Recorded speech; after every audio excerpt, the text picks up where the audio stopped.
Hello, everyone. How are we doing? Welcome, welcome.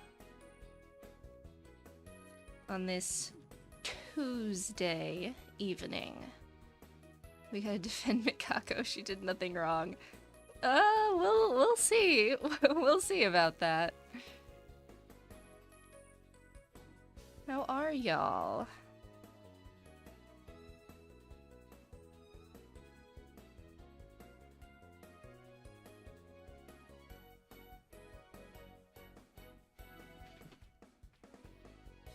Hi. I'm so excited for this one because it's chapter 5 and y'all know how those always end up going. I'm expecting some shenanigans.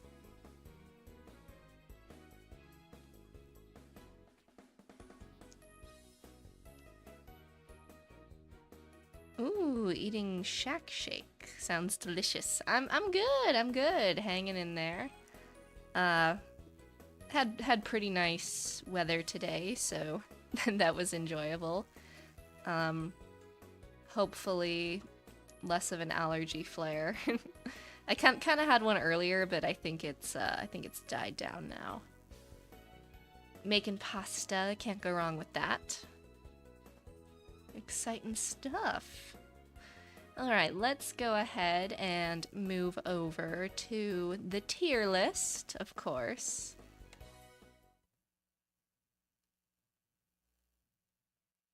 Here's where everybody's sitting.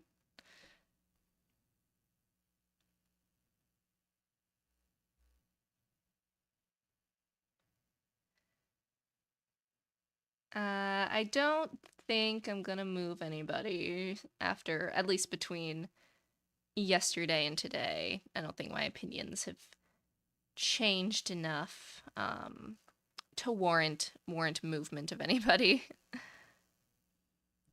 Any ideas ruminating in the noggin? Not right now, mostly because I usually theory craft after the investigation, and we haven't done that yet. So I'll make my, I'll do my 2 lock-ins after we do that when we're at the elevator. That's the usual usual spot that I make my picks. I need a win because I think chapter 3 and 4 I was just completely, I mean, I wasn't completely off base, but I did not lock in the killer. So I gotta redeem myself this chapter.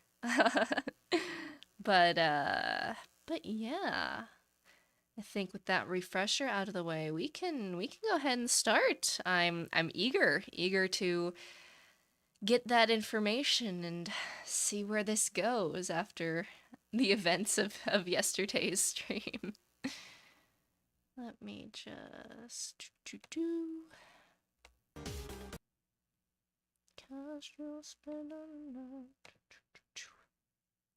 There we go. And let's go. Okay, we already did the file. What else do we need? I guess let's start with the minecart. Bloody cart left in the corner. Isn't it something from the lab?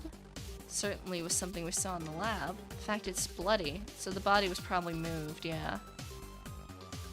It is large enough to carry one person, and although that's a bit difficult, it seems you could climb places such as stairs by lifting the handle. So you could, like, heave it? Okay. Actually, I was concerned about it a while ago, but there was blood in the hallway of the 5th floor. We found that if they'd entered the record room through the ballroom, they couldn't have shed a drop of blood while carrying the body there. I always thought it was weird, but it's not impossible if you use the cart. No, I don't know exactly where Kisaragi died yet. If it was hidden after entering the record, the blood might not matter at all. If we look at it that way, the fact this cart is in the record room itself means it climbed the railing of the ballroom? Does that make sense? More and more confusion grows in my mind. Either way, the presence of a cart and blood on it means it was involved in the case in some way. Let's keep it noted. Alright. How am I liking DRI? I'm liking it! I'm actually liking it more than I thought I would. It very much reminds me of the of Trigger Happy Havoc, which I get like was the inspiration, but a lot of the thoughts on that game carry over to this game, which is pretty much a compliment, because I do enjoy Trigger Happy Havoc. Alright, let's do Makaru. Mieda, is it fine for a minute? No, even if it's not okay. Listen up. Huh? Well, it is fine, but why? Have you tried talking with Mikako Kurikawa? No, not yet. She looks shocked about this.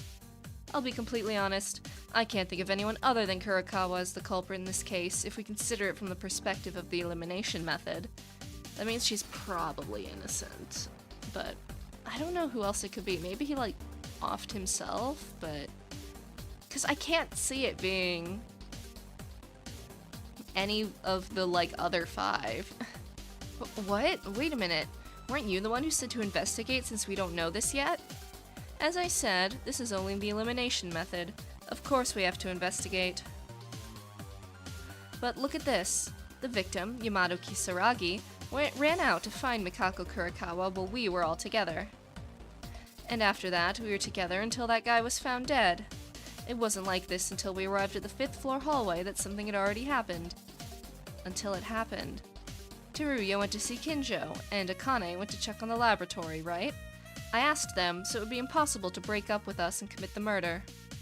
And even before I asked them, the hallway on the 5th floor was already covered in blood. Kinjo— oh my god, Yuki! She said so much in that sentence, and you focus on Kinjo, who wasn't even, like, really that important in the grand context of what she said. Good lord. Teruya said he was safe. It's more like he's been fighting on his own mind than being safe, but I can't see him being involved in the crime. You're right. After all, what Teruya said a while ago is wrong, but nothing is amiss. See, under any other circumstance, I would find that suspicious that they're saying that, and that it might be Tsurugi, but, like, he's kind of, like, in a coma, so I cannot, like... I can't even fathom how he would have done it. Unless he, like, poisoned the guy before he axed himself, but again, I just can't even see Tsurugi killing anyone, like, in this game ever, because it goes against his whole code. Like, he literally tried to shoot himself because he viewed himself as a murderer. I can't see him doing it, so... I guess, congrats, Yuki. I think your boy is safe, but the only one capable to commit this is Mikako Kurikawa. If you think this far, there are 2 possibilities. One is that the real culprit is Mikako Kurikawa. The second one, other than Mikako Kurikawa overturned all her doubts towards her, and they're laughing behind the whole scheme. Then all of this was planned? Actually, everything seems a little vague. Neither of these have definite conclusions. The incident itself is very unusual and abnormal. We'll need to do more of this investigation. For real? However, there's one thing with certainty. Mikako Kurikawa is the only one who doesn't have an alibi. This is true. She doesn't have an alibi. Yeah, that's not awesome for her. Then, does this mean it's meaningless to consider the case based on an alibi? Hold on, I think my headphones might be tweaking. Or did the game just go quiet? Okay, well, desktop audio is... Hello? Okay, I'm gonna keep advancing and see if the music kicks back in. Anyway, let's investigate further. Makaru, thank you for the information. I didn't really tell you anything worth deserving your thanks, did I? Oh, there you go, it's back. Now the real problem is bigger than you can imagine. Hold your mind steady and investigate.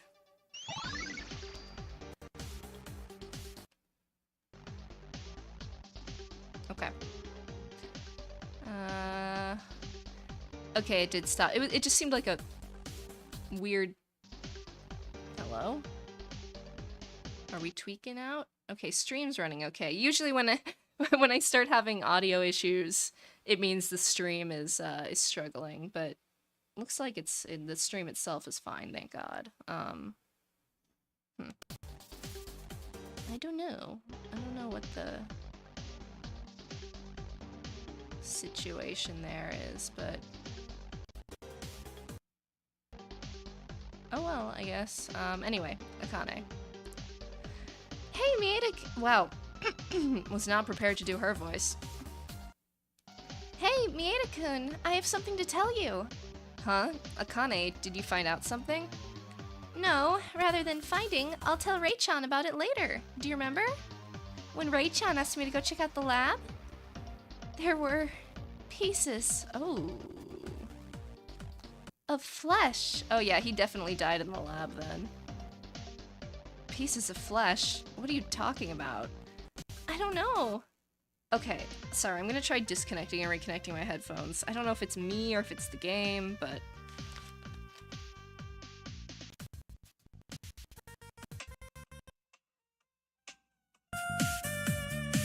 Okay, then it might be the headphones, because that sounds fine.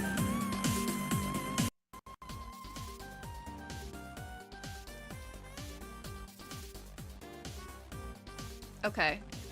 We sound okay now. I guess that was the issue. Anyway. I don't know! It was a few or the size of a mass of flesh. They were formed in a huge clump. It was so grotesque and bizarre that I almost fainted on the spot. I was trembling and tried to calm down and let you all know, but Mieda-kun and Ray-chan were already gone. Wait a moment. Bloody flesh? Isn't this related to Kisaragi's death? Yes, I've noticed it too. The only wounded among us was Kisaragi-kun, who died. But doesn't that mean Kisaragi-kun died in the lab? I don't know for certain at this point, but I am pretty sure the culprit did something to them in the lab. Akane, thank you. Thanks to you, I got an important clue. It's okay. After all, it's thanks to Ray-chan that told me to go in the lab. Well then, I'll tell the others about it too. Still, there's many restrictions in the records, so I was just wondering about the place Kisaragi died. Yeah, it seems to be the record room. There we go. If Akane's words are true, there's a possibility Kisaragi was also murdered elsewhere and brought to the records. Since Akane informed me, I'll go check the lab a little later. Okay, so we'll need to go there. I guess we'll do the knife. Kitchen knife is clean. Well, yeah, it's unlikely he even died to the knife. Based on, what the Monokuma file said about the wound. This is the knife Kurakawa was holding when the body was found. Did Kurakawa really... with this knife to Kisaragi? Why Kurakawa? Before that question, I first felt something odd with the knife. The Monokuma file. Clearly, it said there was no other trauma than the chest hole, right?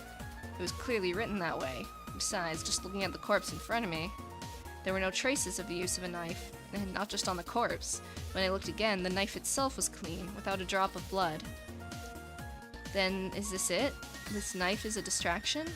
No, but why was Kurakawa holding the kitchen knife in the first place? I shouldn't do this. When I start to think like this, I continue to doubt only Kurakawa. Let's not get caught in our prejudices until we go to the trial. Didn't we already experience this 4 times before in the previous trials? Kurakawa wouldn't have been holding a knife for no reason. Let's make a note of it. I agree. Alright, body. Alright, give me the close-up. His eyes were open and empty. Looked like a high school student, no different than us. So he was our age. Huh. Then how does that work with him having been president of the foundation? Did they make him the president when he was, like, a child? Unless, like, my robot theory is true, but... The handsome face with distinct features was so strange to my brain. It was so straight that my brain didn't think it strange. I like how every time one of the Kisaragi guys come up, Yuki calls them handsome. It's funny. Well, I can't figure it out just by using the Monokuma file. I'll have to check it out. The body was more severely damaged than the deaths of many friends I'd seen. I guess so. I was gonna say the rest of the bodies were pretty damaged, but I guess like if his excuse me, if his like organs are spilling out, then maybe. It was so cruel, I got goosebumps just looking at it, like a brutal splatter movie scene. But I can't turn my eyes away. I have to make up my mind and investigate anything we can check. As written in the Monokuma file, the flesh in his chest is completely torn apart. It's so terrifying I don't know how to describe it. It feels like being exposed to dynamite or grenade at close range. Of course, if that happened, not only the chest, but the whole body would fly away. In the case of Kisaragi, the degree of the wound in his chest was too large, but the rest of his body was fine. The Monokuma file also said there was no trauma other than the head, or other than to the chest. The problem is, I can't even imagine what method to use in order to create a wound like this. For now, since the ballroom is still open, I can think of it as one of many weapons in the arsenal. Yeah, didn't the arsenal have, like, it had, like, flash grenades and stuff, so maybe if, oops, one of those went off, it's possible. Wouldn't it be impossible to only detonate the chest with such precision? Maybe he ate the bomb. I'm kidding. Not to mention the time for the crime is way too short for such meticulous work. Anyway, what is certain is that Kisaragi died from this wound and no more wounds were found. Let's talk about it with everyone at the trial. As of now, seems to be no way to speculate on this abnormality. Alright, what's left? Kurikawa? But let me over there. Oh, no. Ah, shoot. Okay. Oh, there we go. The perspective throws me off a little bit when they have, like, the wall like that, and I'm not aware I can actually walk through it. Kurikawa. Yeah, girl, what happened? Or is she gonna be like, I can't talk about it? When Makaru and I found the body, Kurikawa was standing in front of Kisaragi, holding a kitchen knife with her body covered in blood, as if the murder scene had just been discovered. Since Kurikawa hasn't said a word, what in the world happened? What is the truth? Did Kurikawa commit murder? I mean, it's still possible she did it, and this is gonna be another, like, Satsuki situation? But, who knows? Yuki. Huh? What is it? The things you want to say. I know it. What? Because I know. Don't ask me anything now. As she said that, Kurikawa handed me a small notebook. What is this? Yamato. Can my headphones stop tweaking? Please, I just want to play the video game. Kisaragi had a notebook. Huh? 0430. Oh no, it's 11037. Looking at the notebook, I found a page. 0430. Alright, let's think about this. I'm trying to think if there's a,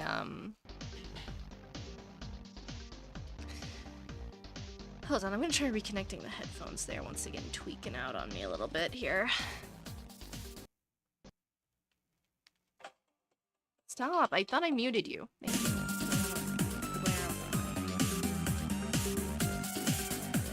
Oreo? Like...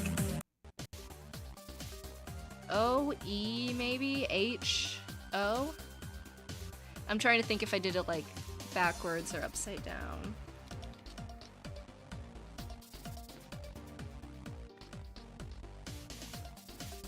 Like... Oito? Oh, wait, that would be like, it kind of looks like a B? O-E-B? Debo? Obe? I don't know. I can't crack it right now. Kurikawa, is this? Don't ask me anything.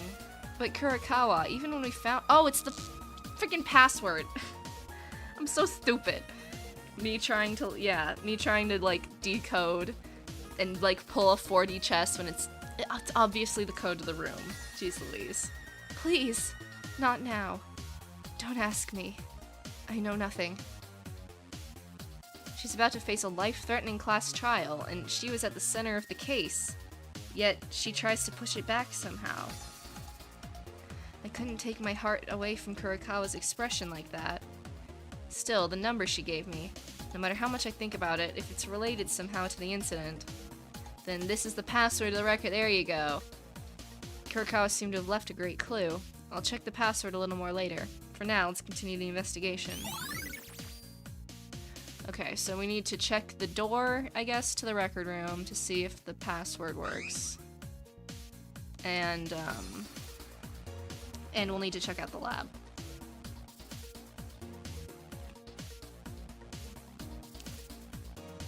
Without entering the ballroom, if you enter normally, this would be a normal passage leading to the 5th floor hall. Also, it doesn't even open from the inside. The door to the record room is locked with a password, so it seems impossible to open from the inside or outside if you don't know the password. Oh, moreover, Monokuma said only one person can be in here. In other words, as long as we're in here, even if we enter the password, it won't open. Mikaru. I don't know about the others, but you and I know, right? Only one can enter, and if 2 or more try to enter at the same time, the bulkhead will come down to block this. That's right, yeah. I didn't even tell them that when we reported on the investigation. Perhaps the place we're standing right now is where the bulkhead is lowered. What? Then we should get out of here. What if the wall suddenly comes down and we get hurt? Don't make a fuss over it. Monokuma did the same, right? After all, the second bulkhead will be lowered after entering the password. It's safe now. What's more important is the structure of the record room.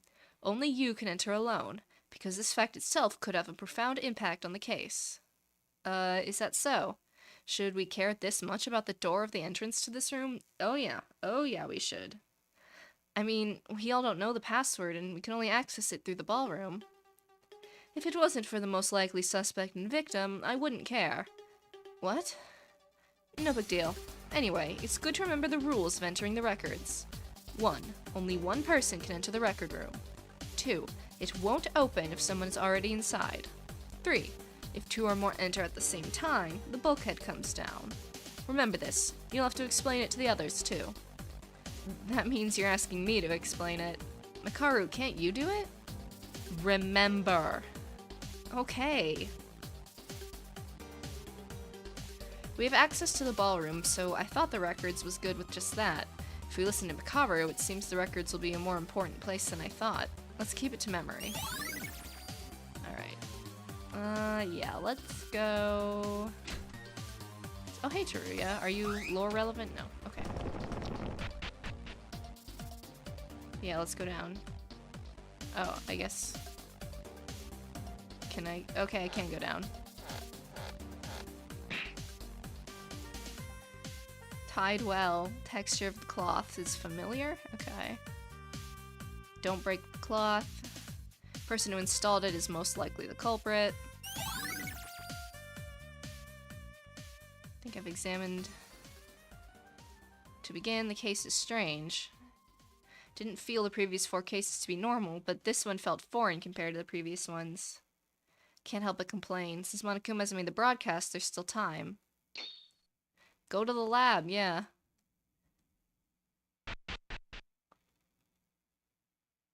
Oof. Yoicks. It's really like Akane said. Bloodiness. Feels wrong. This is the flesh Akane mentioned? As Akane mentioned, a chunk of flesh the size of about 2 human fists was rolling around in blood. Ew! No wonder we didn't have, like, a close-up picture of the body. We just saw it from behind.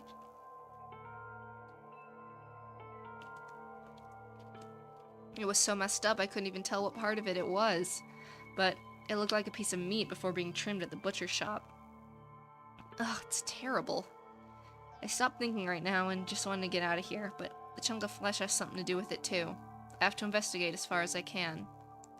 The flesh was crushed everywhere and was shaken violently as if it had been squeezed with force. I mean, there's a chance, like,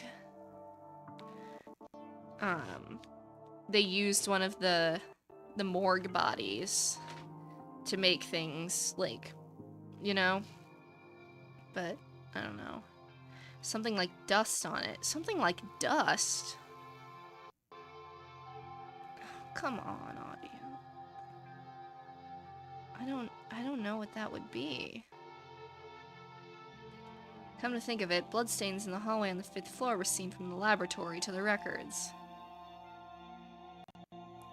Even this chunk of flesh has bloodstains on the outside of the laboratory.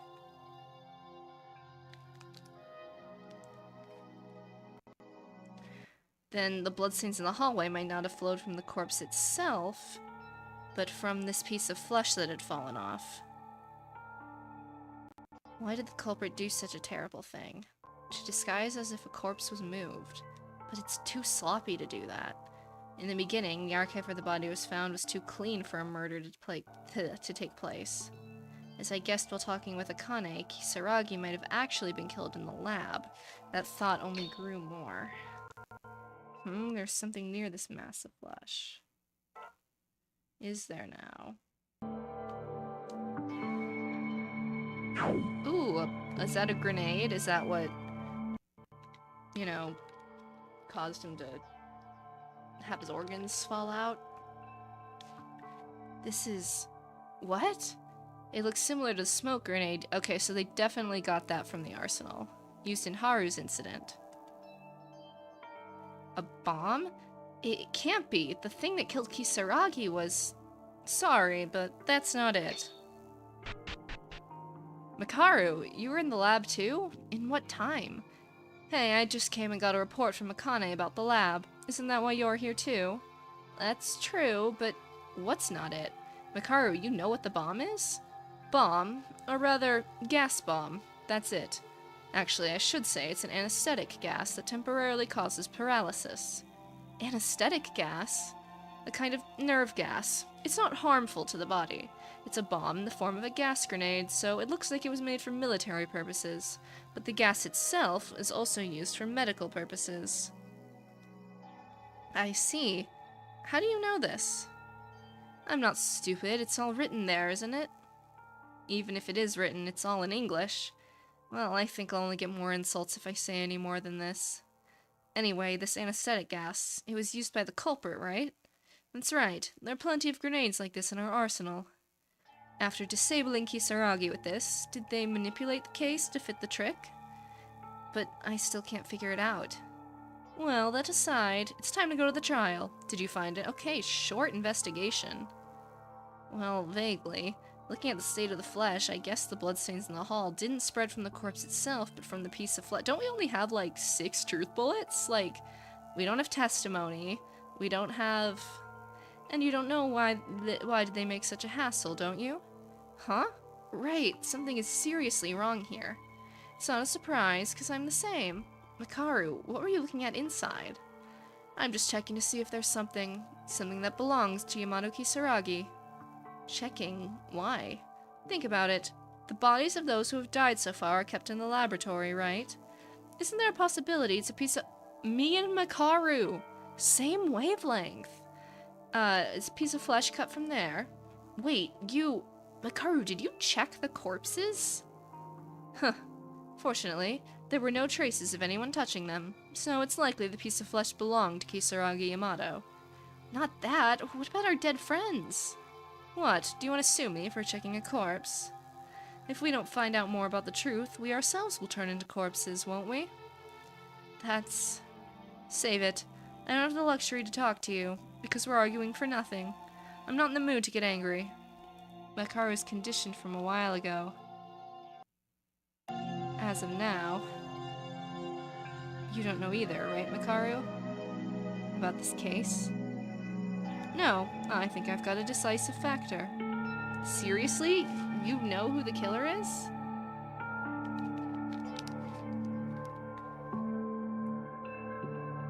Oh, desktop audio got loud. Hold on.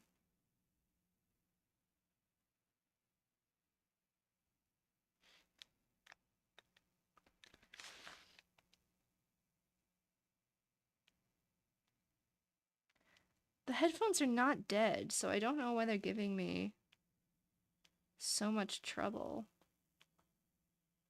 Like, I just charged you.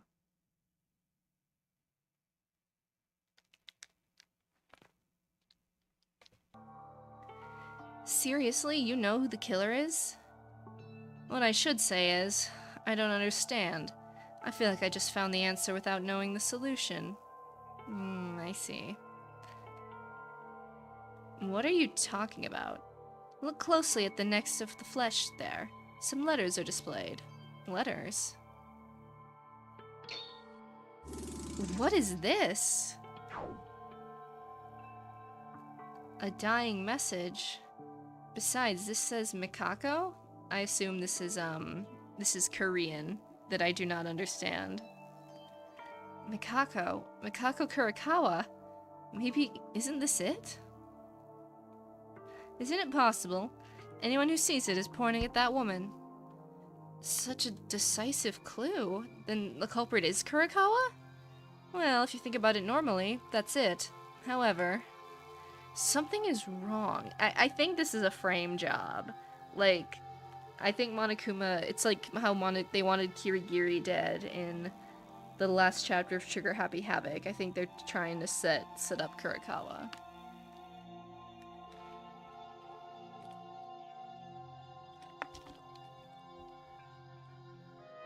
All the clues say that Mikako Kurikawa is the culprit.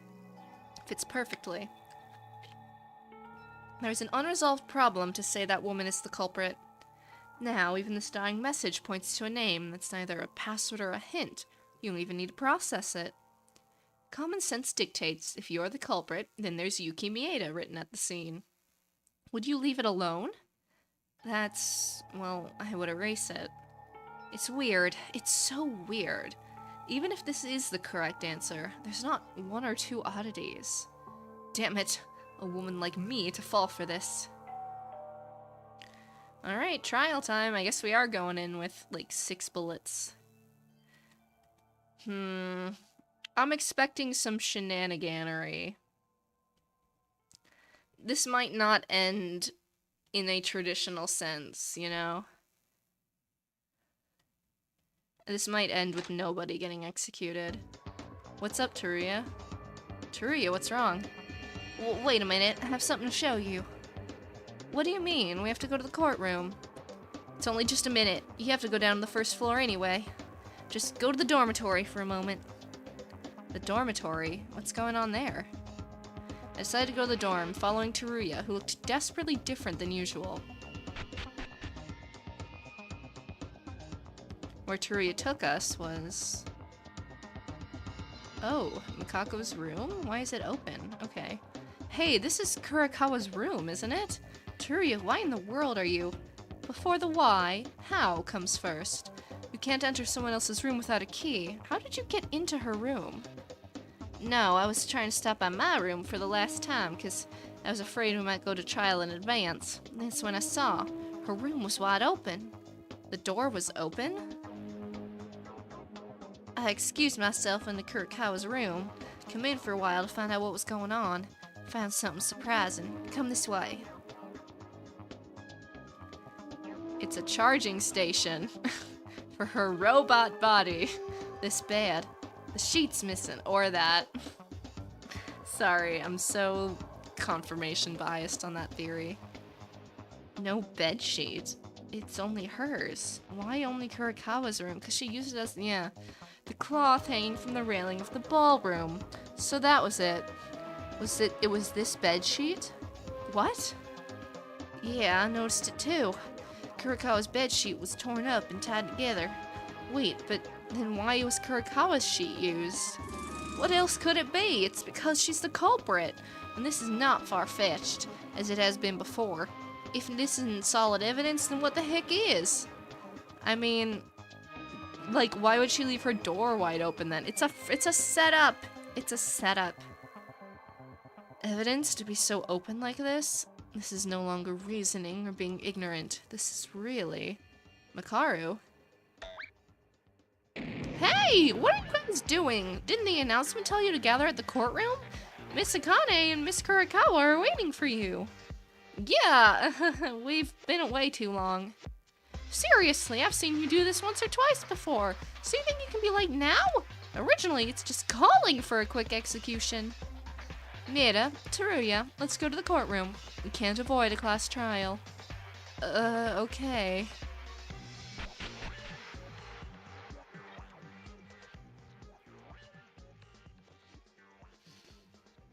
Oof. Now, Wow, we finally got everyone together. A little late, but let's get started right away. As always, take the elevator. And for reference, Kinjo-kun is alive, but he's unconscious, so I gave him a special break for the trial. The number of people will be small, so let's work hard. Boo-hoo-hoo. 5 people, including me. It's necessary to uncover the truth of the case with such a small number of people. Mieda-kun, what in the world were you doing to be so late? Otori-kun and Rei-chan, too. Sorry, I was taking him somewhere. Really? I was so worried. I thought something happened, because Mikako-chan isn't saying anything. Well, we're not dead anyway, right? Let's go down. Everyone's ready, right? Ahead of the outcome, this might be the last class trial. Why the last one? Why? Because common sense. There's already 5.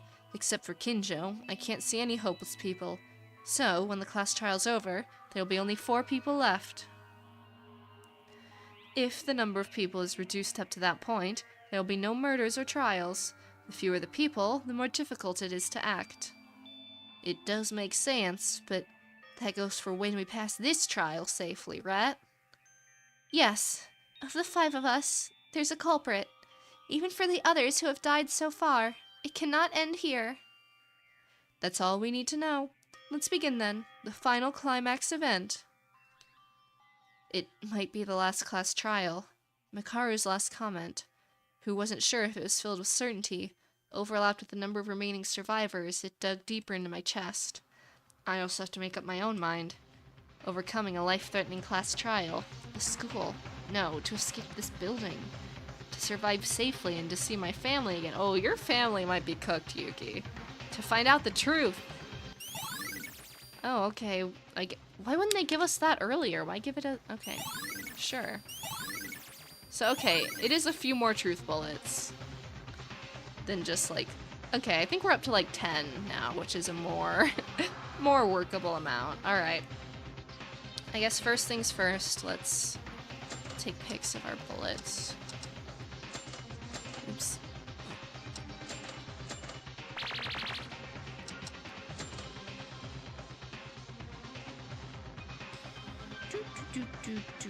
Man, okay, I gotta lock in 2.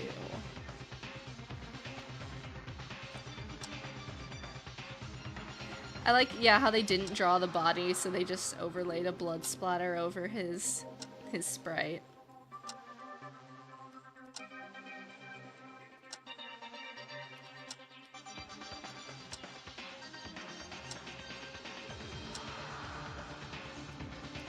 Okay. How many bullets do we have? We don't have many.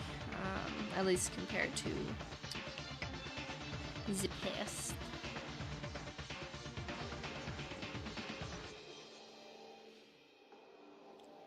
Okay, we have 12. That's not... That's workable.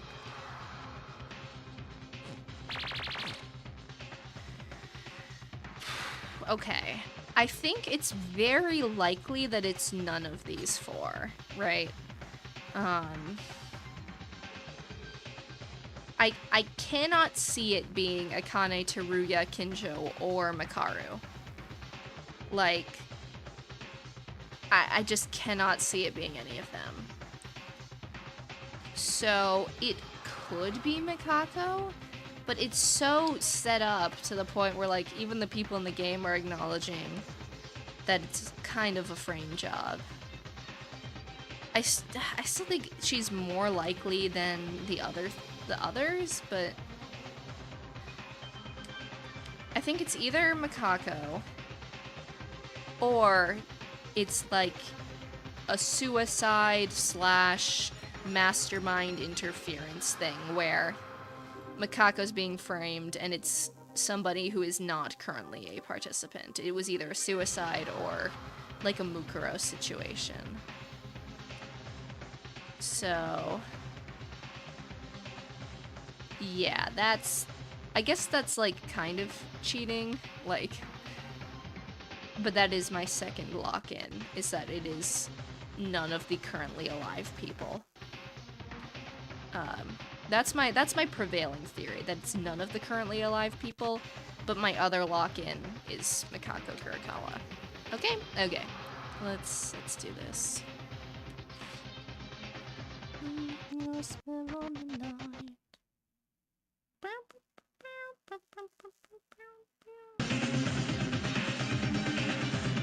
Everyone, are you ready? Let's go.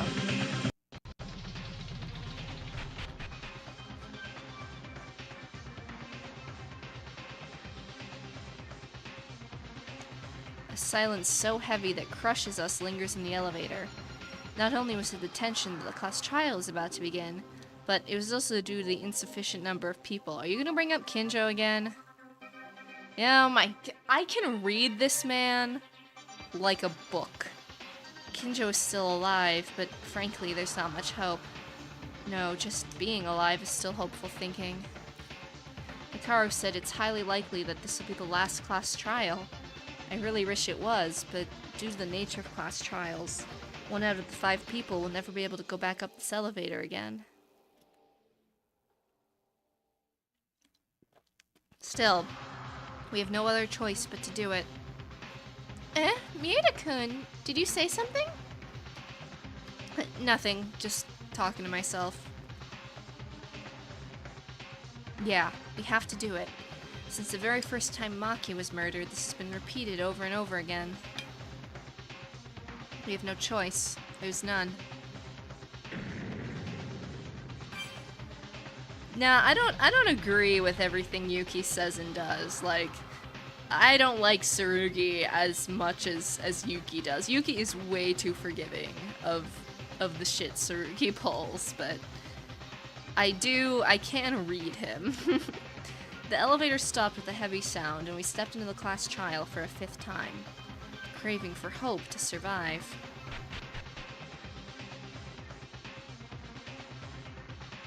Hey, you're finally here! I thought I was gonna die from the exhaustion of waiting. Well, how does the atmosphere in the courtroom seem to be getting more colorful? Oh, Todoroki-kun, you have eyes to look, I see.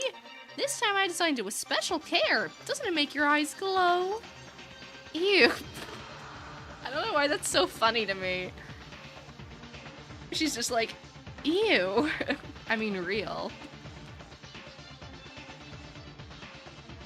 Now, the number of people is small, so why not start early? As always, please go to your selected seats. Oh, they gave his portrait the little Kisaragi symbols. Even though there's only 5 people here, the fewer the numbers, the more interesting the case. Will the Blackened succeed in escaping this time? Will hope win again? Let's get started! So it begins, the 5th class trial. The 5th crossroad of death. We're gonna get a big melodramatic speech, yes, yes. The victim of this case, Kisaragi. There is also the Kisaragi Foundation that used to exist, but his existence itself was the #1 suspect to the candidate of being the mastermind. Well, I mean, we all knew that wasn't gonna be the case, but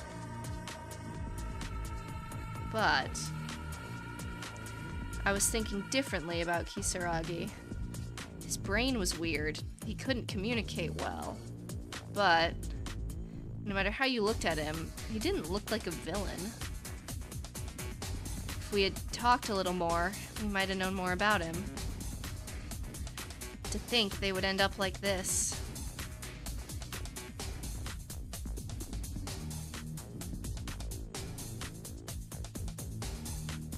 And after Kisaragi's appearance, Kurakawa's condition became strange to anyone looking at it. In the end, she emerged as the most likely candidate to be the culprit, and everyone became suspicious of her. Whatever the truth is, even if I don't want to know, soon it'll be revealed. No, it must be revealed. Our resolves will cross each other, and the trial will begin. A life-threatening discussion, a life-threatening lie, life-threatening betrayal. Oh man, Makaru really repping that second slide. A life-threatening explanation, a life-threatening excuse, a life-threatening trust, a life-threatening class trial.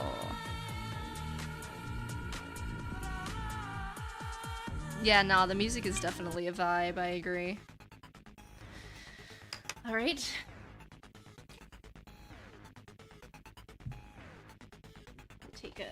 Take a little sip of water.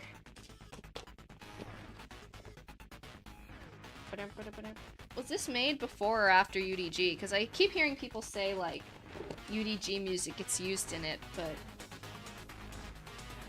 I guess this must have been made after, if UDG music was in it.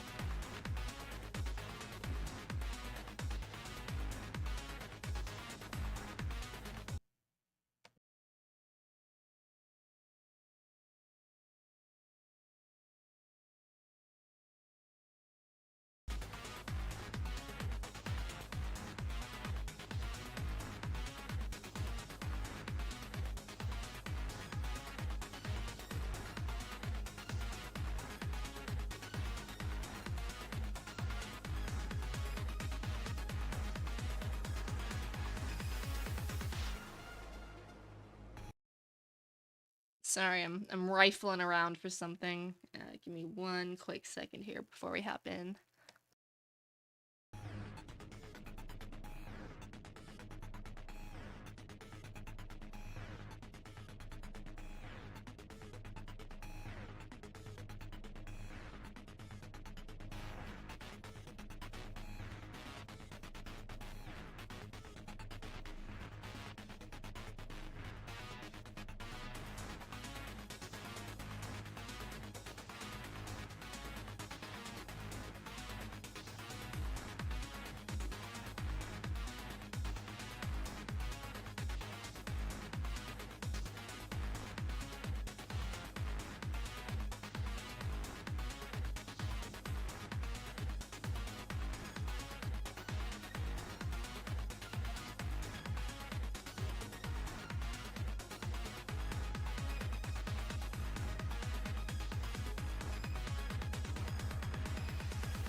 UDG was 2013 or 2014. DRA was 2013, so UDG would have been in production. Okay, that means either it isn't DRA music or this was added like after the fact, probably. Yeah, like Tasty Tango said by the translator. Bangers either way though, so you won't catch me complaining. All right, let's go. I guess let me save and then we'll go.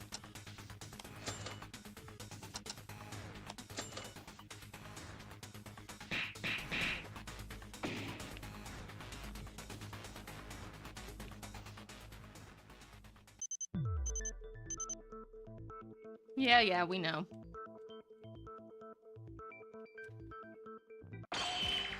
Culprit is Kurokawa. Nothing more to see here. Oh, you started already. Well, it doesn't matter. Please discuss things carefully. Wait a minute, Teruya. We've only just started. It's just a beginning and nothing more, right? Before, Makaru was the first to investigate, but how can you prove it? It's a class trial. Culprit is still Kurokawa. You all know that, don't you? Kurokawa was bloody. Oh, at the time Yuki and Makaru found the body, Kurokawa was bloody at the scene. Besides, everyone except Kurokawa was together. Oh, Tori-kun, calm down a little. As Mieda-kun said, we're just starting. No, I'm perfectly calm right now. This is different than before. I mean, it's a conclusion after a thorough analysis, not a call-out of a desire to escape from reality. Escape from reality.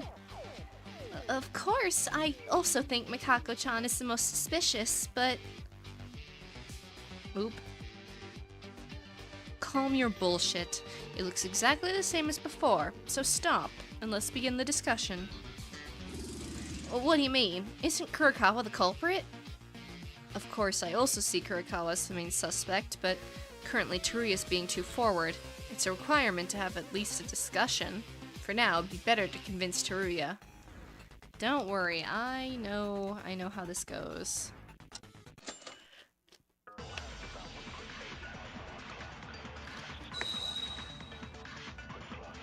I've played these games before. Alibis, knife, cloth, room. Infinite, okay. Hikari-kun, calm. Oh, is that the one guy's skill? Okay. She was indeed bloodied at the scene. I mean, there's even more evidence than this. Stupid, your life is at stake. Can't you take responsibility for it?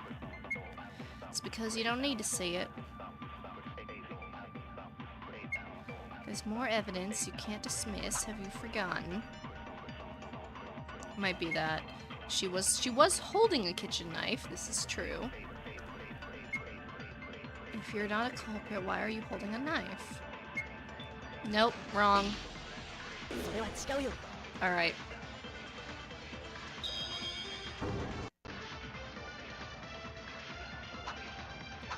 Bada bing, bada boom. I'm so good at video games.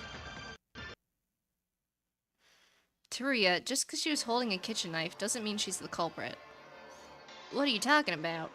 No matter how you look at it, she's carrying a weapon. Sorry, I keep having to reset these.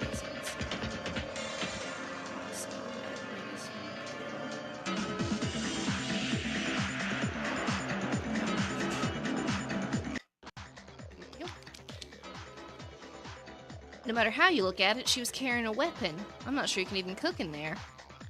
No, you can tell by looking at the body of Kisaragi, the victim of this case. Kisaragi wasn't stabbed to death by this knife. It's also specified in the Monokuma file. There were no special wounds other than a hole in his chest. Right, and crucially, there was not a drop of blood on the knife. No sign of stabbing anyone. That's true. Sorry for forcing this, but then what was the kitchen knife for? Unless she was set up in a murder? I won't deny that issue with you. I admit that Kurokawa is suspicious to the end, but that doesn't mean you can just blindly conclude she's the culprit. I know. I'm sorry. Without knowing, I let my habit run wild again. I didn't grow at all. I don't think I did. No, it's because we all understand it. Are you done now? Then let's start with the case. Welcome, Yuruko-sim. Glad you could make it. Yeah, I've heard this is a fun trial, so I'm excited to see where it goes. Oh, wait.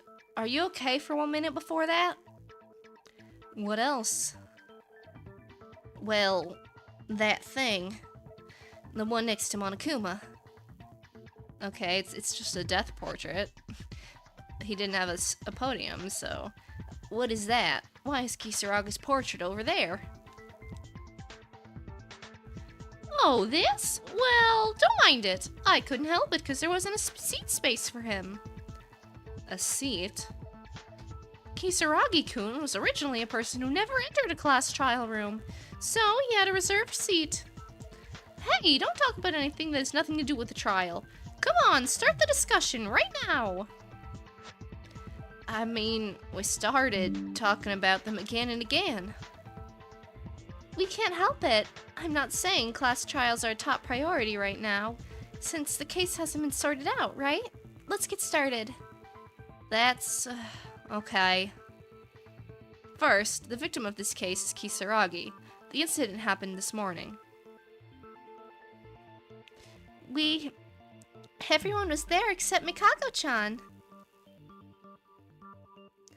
Yeah, at that moment, Kisaragi's behavior suddenly became a little strange, and he ran to the 5th floor looking for Kurokawa. It was as if he'd become a different person. What was Kisaragi's true identity? That's fine and all. It doesn't have anything to do with this case. I would like to know, but we can't because he's dead. I mean, true.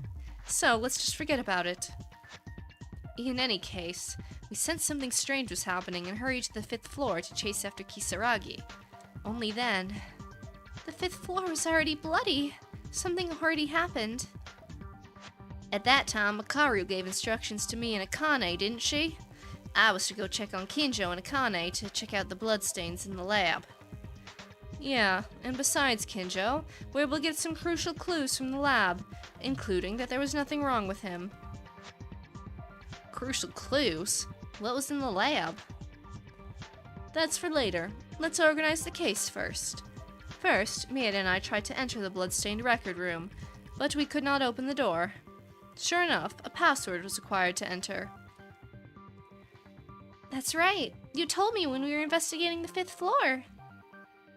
However, it seemed certain that something had happened in the records, and while we were thinking about what to do, Makaru took me to the ballroom.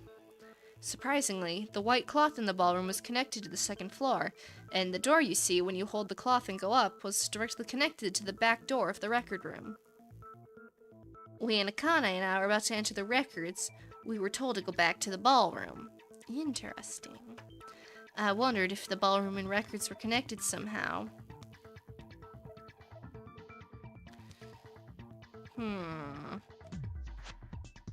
So, in the end, the cloth was tied up by the culprit, right? That's right. This means the culprit had to do the same to get into the records. The culprit mustn't have known the password either. It's only natural, isn't it? It's a facility that was originally in this building, and we don't know anything about the facility, including the killer. I thought so too, but Makaru said the culprit knew the password. Let's talk about it later, because it's important, but not now. Anyway, when we entered the room through the ballroom, Yamato Kisaragi was dead. And in front of the dead Yamato Kisaragi, that woman was standing there, covered in blood. Oh, hey Maddie, you made it. You little worm. No, I told you I was streaming this today. I said it at the end of yesterday's stream. Very clearly, I said we will do the trial tomorrow. It's not my fault you weren't paying attention. For now, this is the overview of the case. Yeah, everyone except for Mikako-chan. That's right. Lies, falsehoods. No, you also were like yesterday, how dare you tell me you're streaming DRA as if I wasn't already there? You were sassy with me. So, I didn't feel the need to remind you this time. It's not my fault that you wanted to be this way. Anyway. That's right. I'm sorry, I didn't even want to discuss it earlier. And I'm sorry, but no matter how I look at it, no one can commit the crime other than Kurikawa. However, if the criminal fails to deceive us in the class trial in their own way, they'll be put to death. Is it really that easy to commit a crime? Is there some kind of trick we don't know about? Come to think of it, didn't you mention that Makaru found a crucial clue a while ago? What's wrong with the laboratory? It's an important clue, but it's hard to figure out the whole case with that alone. What I found in the lab. Yeah, that's what we're discussing now. When I went to check it out after hearing from Akane. In the lab was the little fleshy bit. Yippee and wahoo. No, I am not the same as Yuki. Just because I called Yuki out for simping for Kinjo does not mean I simp for Kinjo. I have called that motherfucker out more than once for the shit that he pulls. I think he's a great character, I just don't support all of his actions. But Yuki is insanely forgiving of the man. Alright, there we go. The fact they're calling it laboratory meat makes me giggle a little bit. Makaru, you're talking about the piece of bloody flesh that was in the lab. Oh, flesh? Human flesh? Yeah, I heard from Akane and went to check it out myself. That flesh was probably from Kisaragi's chest. Moreover, Teruya, you should have entered the laboratory before the announcement went off. No, I didn't see it. I was in a hurry. Is that so? I was also surprised when I first found it. The fact Kisaragi-kun's flesh was in there means Kisaragi-kun was killed in the laboratory, right? That's it? I mean, he wasn't murdered in the records, but even if that's the case, isn't it impossible for anyone other than Kurikawa to commit the crime? Well, that's not the case. But the place where he was killed can be a very important clue. If you don't know who the culprit is, it's silly. Hey, Teruya, do you seem a bit dissatisfied? You're so full of yourself just because I decided to cooperate with you, aren't you? No, it's not like that. I'm sorry, I'll stay quiet. In the end, no matter what I say, it comes to the conclusion that it's impossible to commit the crime except for Kurikawa. But I can't conclude without knowing anything like this. The biggest obstacle in this case is... Let's talk about that with everyone. Is it non-stop debate? Alright. Is Kinjo still out of commission? Oh yeah. Yeah, he's not waking up anytime soon.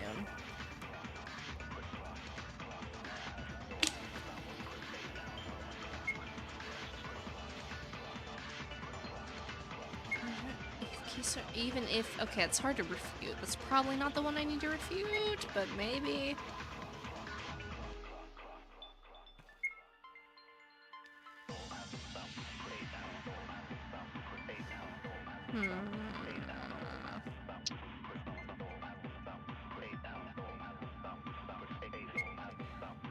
We were always together, we were. Okay. I need to agree with that because everyone's alibi is a truth bullet.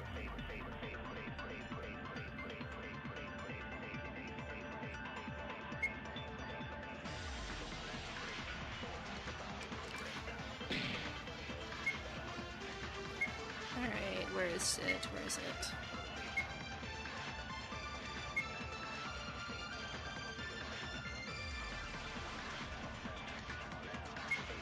Go. Nice. My music cut out. There we go, thank you. Man, every so often I have to reset the headphones and it's kind of annoying. For being honest. They've never given me trouble before. I do have other headphones, but we'll see if I can use them.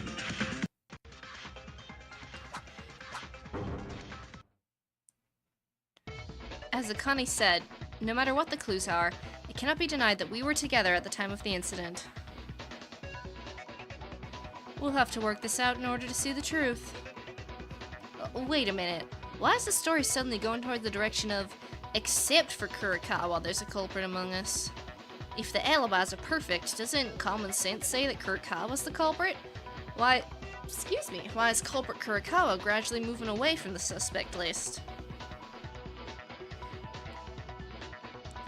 Why?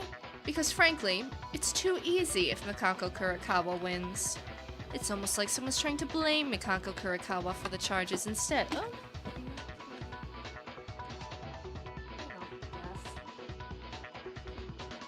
Oh, there it is. I'm also in agreement. Something's fishy. It's a class trial where your life is lost if you make one single mistake. You need to think more if you're not 100% sure.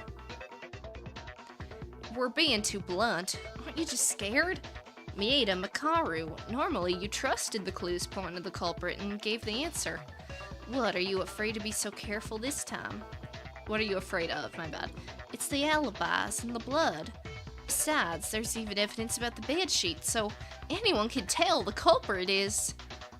Don't be such a stick in the mud. It's full of complications. Do you want to annoy me right now?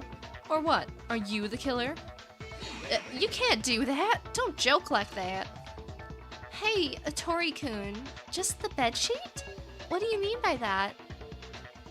Oh, right. Akane doesn't know about this.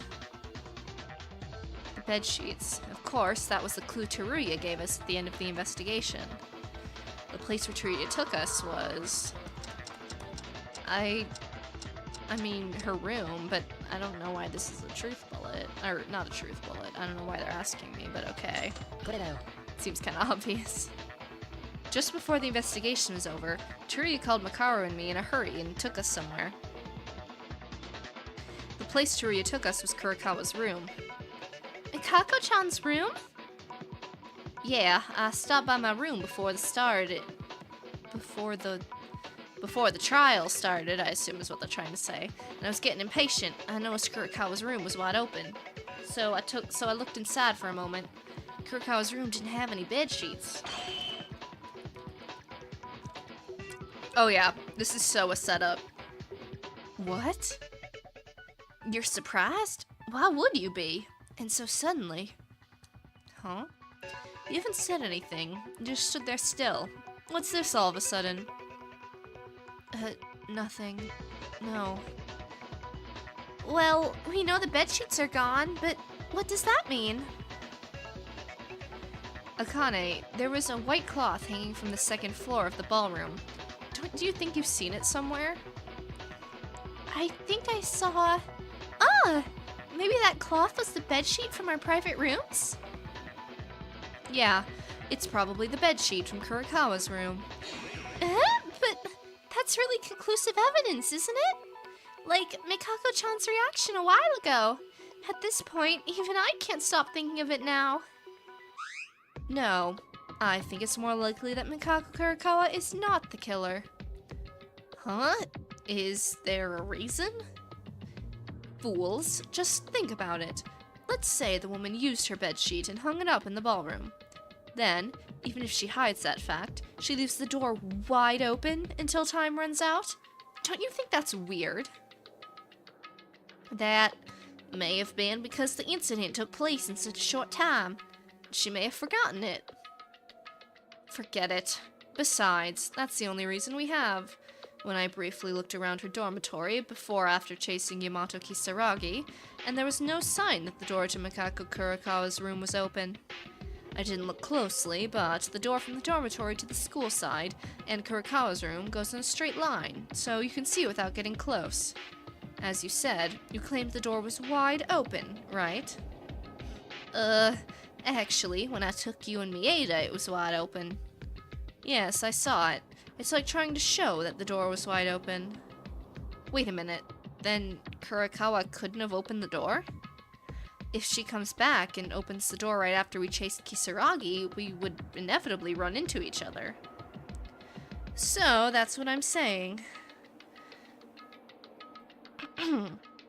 In short, the door to Mikako Kurokawa's room was opened.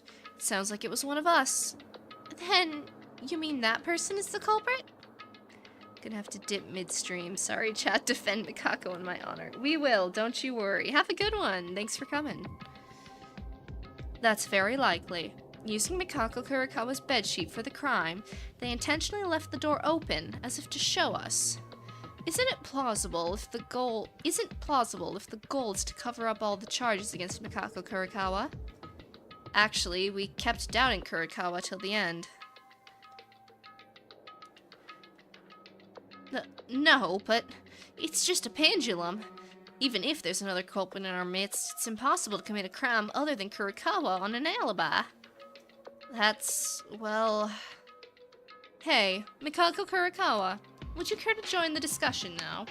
Actually, hearing your testimony is the most important thing. You didn't say a word during the investigation. What you went through at the time of the incident holds the key to this case.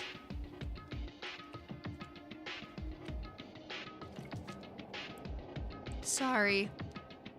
I do not know.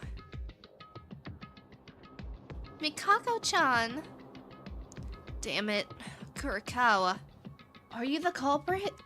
A victim? I'm starting to get confused. Me too. Hey, I wish you couldn't say something like this, but is there a possibility that she killed him? As in, the case of Kobishikawa-kun a while ago was made into a self-made play. Unfortunately, Yamato Kisaragi was unable to commit a series of crimes, so it's unreasonable to start by opening the door to the private room we just talked about a while ago. Someone's trying to cover up the charges against Kurokawa. I understand. Everyone has an alibi, so it becomes impossible to commit a crime. How did they open Mikako-chan's room in the first place? Did they even steal the key? Well, I mean, maybe if they had, like, special security access? I don't think they stole her key, but maybe. There's so much, like, Mikako not telling us anything is definitely not helping. Guys, doesn't the alibi make things complicated? Why don't we discuss the method of the crime? Assuming the culprit is a 7th person A. Oh, okay. Yeah, so I think I was pretty on base with the whole, it's not any of the currently alive people. 7th person A? I don't think we're gonna progress if we continue with the alibis like this. Let's assume there's a person named A who can roam freely other than us. Let's talk about the method of the crime first. I'm in favor too. I'm ashamed that a talented person such as me is not sure about this at all. Yeah, I think that would be nice too. Come to think of it, I think I heard a similar thing from Mikako-chan last time too. Approaching from the other side of the case, based on the testimony that's already been given, without considering the truth or falsehood of a testimony.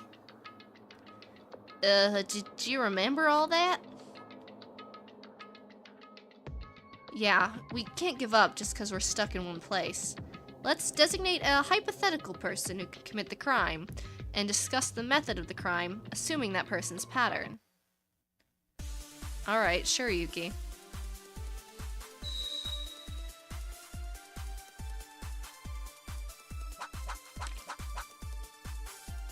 Message, Monokuma file, lab meet. As a person A who can freely roam. I'm gonna go through this one. Harass a crime wouldn't be difficult. Killing Yamato, putting the blame is no easy feat. They spilled the blood in the hallway. It might be true. They must have kidnapped that woman. I mean, maybe the cart. Or the anesthetic gas. Okay, oh, maybe they used the anesthetic gas. Yeah. Okay. I got you, Yuki, don't worry.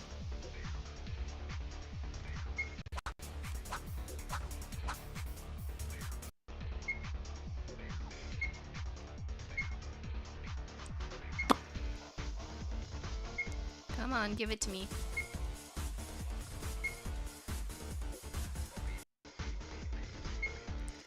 Fire. Nailed it. Alright, I'm locked in.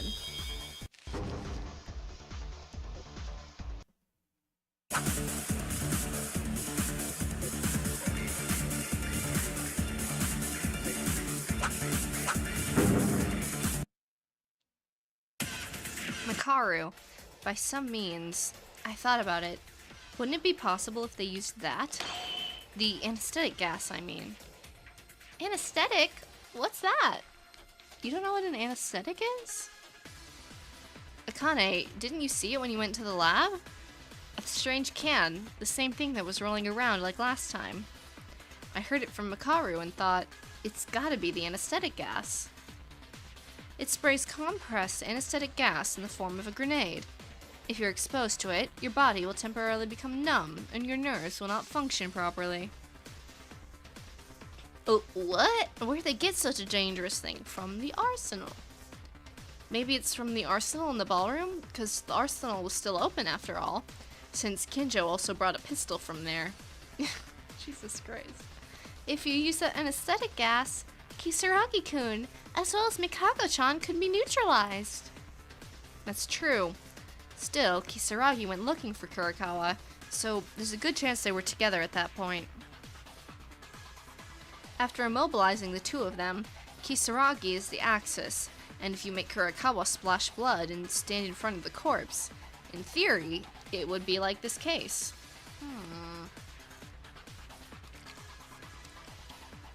It's not about fainting, it's just paralyzing. But if that's true, wouldn't Kurikawa see the culprit? That's true, but if you use a tool that can hide your identity, it's not a problem at all. It's a bit strange that Kurikawa won't tell us what happened to her, but... Oh, wait a second. I have a problem other than this.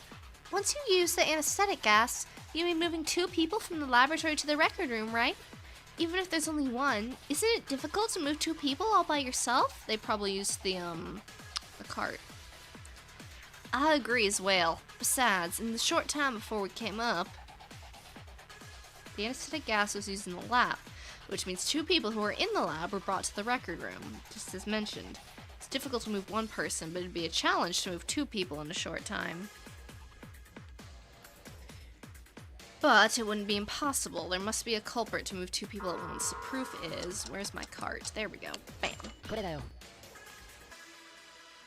No, there's an easy way to transport 2 people on your own. You just need to use the cart. A cart? Haven't you seen it when you search the records? There was a cart that was supposed to be used to transport something. And it was also bloody. Ah, I remember. Wasn't that originally at the entrance of the lab? That's right. Surprisingly, the place where the anesthetic gas was supposed to be deployed was also the laboratory. I can think of only one possibility, that the cart in the lab got bloodstained after being used in the records. In order to move Kisaragi and Kurikawa. That's right. If you used the cart to transport them, you could easily move 2 people without any effort. By raising Kurikawa, including Kisaragi's corpse, they were able to overturn the charges against Kurikawa. Uh-oh. Wait, you've been talking like a cool guy for a while now, but can you think that much? What's wrong, Makaru? Is there something wrong with me? If, as you say, the case was so easy, I wouldn't say anything. However, there's a fallacy in your claim. Please don't confuse me with incorrect information. Just stay still. Alright. Yeah, I know how to play, don't you worry. We also have, rest in peace, Kinji's skill equipped, so... Chest hole, dying message, handbook, rec room cloth.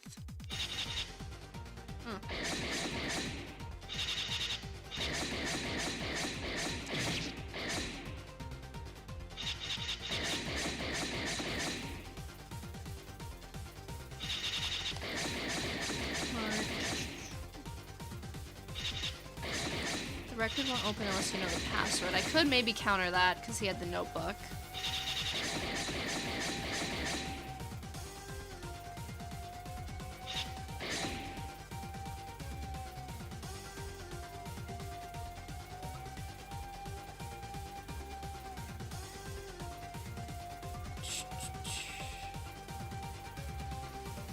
Yeah, I think it's the notebook.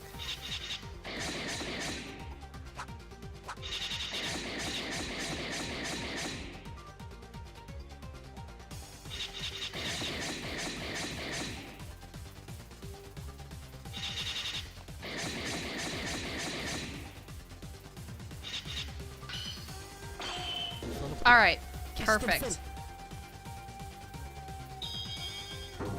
Love you, Kinji. Thanks for your skill.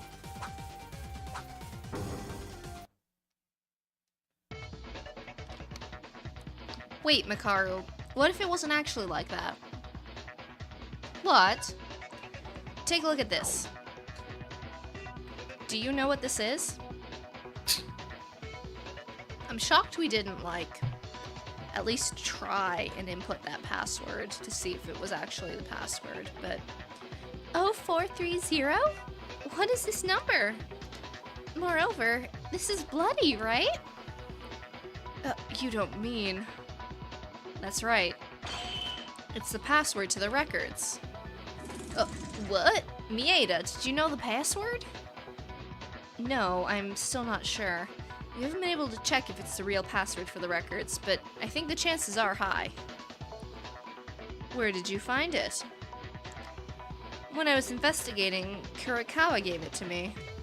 Right, Kurikawa? Please give an answer. Then Mikako-chan knew the password? Well, I don't know about that, because Kurikawa also found it on Kisaragi's body.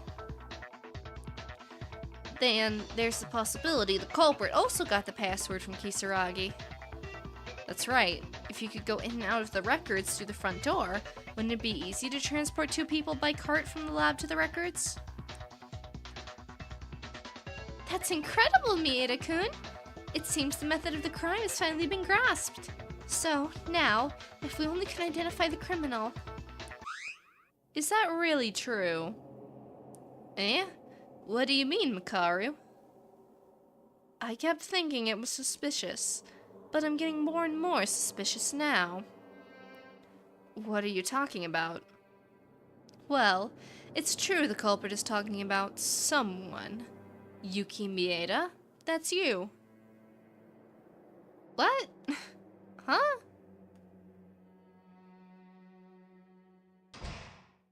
Wait, what? I'm sorry, maybe I'm just, like, not comprehending, but... What is she saying? I don't really understand what she just said. Is she accusing us? Why?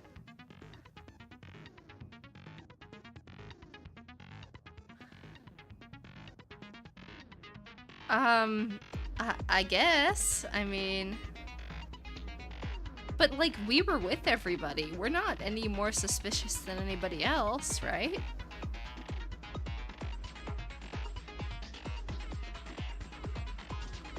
I don't know. Alright, well, I guess this is a decent point to take our obligatory break per stream. I'm gonna grab a snack real quick because I'm a little bit hungry, refill my water, use the bathroom, all that jazz. Encourage y'all to do the same, and I'll be back in just a few minutes, I suppose, to hopefully prove Yuki's innocence. Alright.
Alrighty, let's hop back on in. Let me throw my headphones back on here. Read any good books lately? Ooh, unfortunately, between the other big aspects of my life, such as, school and content creation, I don't have a lot of time to read, at least not as much as I'd like to, but there's a couple on my read list I've been trying to check out. So hopefully I'll get around to some of those, but I think we're ready to go. Let me put this back on and let's see what Makaru's got cooking, because I am quite curious as to what what her reasoning is for calling out Yuki as the culprit.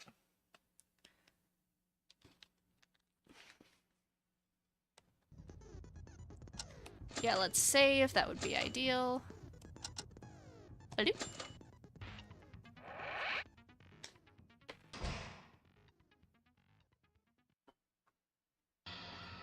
Me? The culprit? Eh? Why is it like this all of a sudden? To be honest, I've been suspicious of this guy since the incident. What incident, Makaru? There's been so many. However, since the alibis were so difficult for the case itself, I couldn't be sure with certainty. But, Mieda, revealing that password was a wrong move. Dude, we got it from Kurikawa. What do you mean it was the wrong move? It's not like Yuki came up with it. You went and dug your own grave. No, wait, why do you doubt me? I didn't do anything. That's what I'm saying. Like, oh, but is it gonna be like, we're gonna ask Kurikawa to defend us and she's not gonna be able to talk, maybe? I don't know. Seems like a little bit of a hasty conclusion from Makaru, but I'll hear her out. If you don't know, I'll tell you. The most difficult issue that bothered us the most in our alibis was the whereabouts of Mikako Kurikawa. Right, then Mikako Kurikawa went to investigate the 5th floor before Yamato Kisaragi left the dining hall. But the one who said that was Mieda. The rest of us, except for Mieda, have no way of knowing what Mikako Kurikawa was doing. I mean, it's just because we saw her, right? Like, this was right after Yuki, like, yelled at her, right? If memory is, serving me correctly. But, okay. Now you get it? Huh? That means...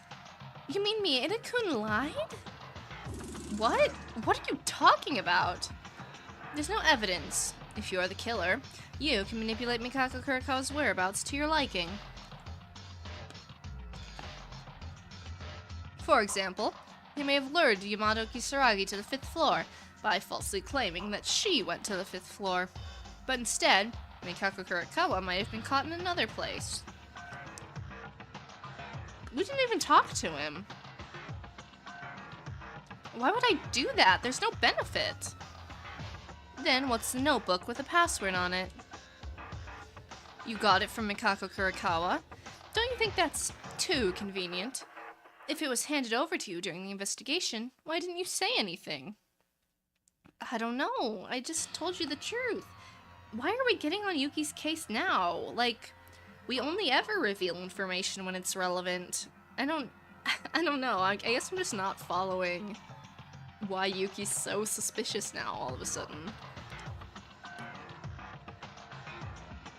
If you're suspicious, ask Kurikawa. Mikako-chan, is it true? She's not gonna be able to talk. Dog.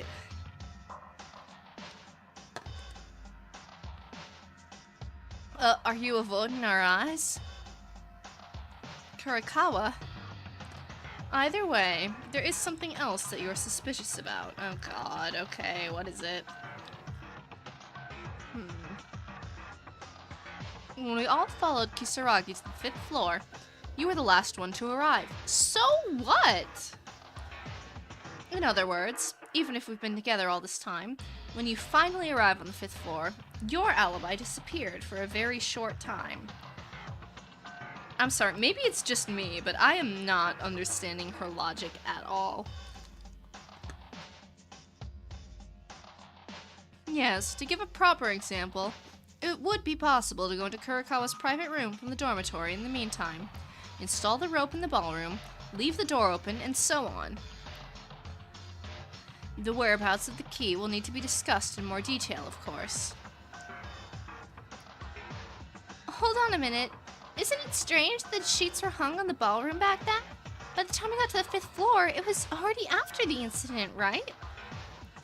I was right, though, that this is very much a we're Makoto and Mikako is Kirigiri situation where we're like the top 2 suspects. Heavy Trigger Happy Havoc influence. It's not weird at all. If you knew the password, you wouldn't have to go to the record room through the hallway. So, in conclusion, the bedsheets in the ballroom was for camouflage. You thought that receiving the password from Mikako Kurikawa would strengthen Mikako's suspicions. It's rather counterproductive to show it here, don't you think? No! Why do you think I'm the culprit? I mean, I don't know the password. I really got it from Kurikawa. As Makaru said, even if you go to the ballroom or leave the door open while you have an alibi for a short time, the crime itself is impossible.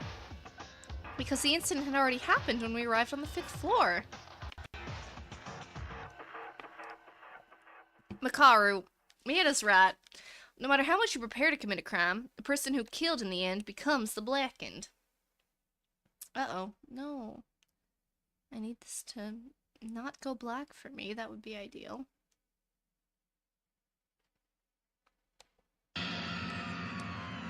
Atano used that point to become the blackened instead of Akane. The person who killed last after preparing everything becomes the blackened. I see. Teruya, you did a good job.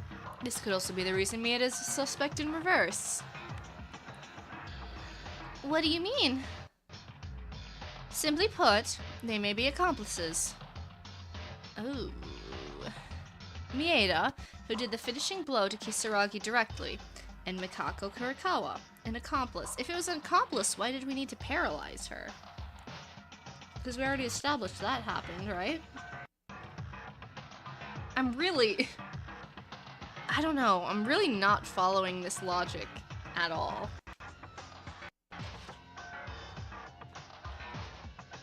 And like, I'm completely willing to accept the fact that it could just be, I'm kind of stupid, but like, it's just not clicking for me. Prepared for the crime. If you do this, the contradiction in this case can also be explained. What? Kurikawa was an accomplice? But that can't be. Neither Kurikawa nor me have any reason to kill. And even though Kurikawa could act as an accomplice, it's impossible for me to deliver the final blow to Kisaragi. That's right, because we don't even know the weapon yet. Really?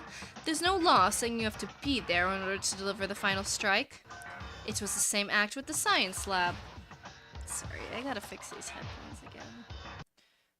I'm gonna need to learn this. They've never given me issues like this before.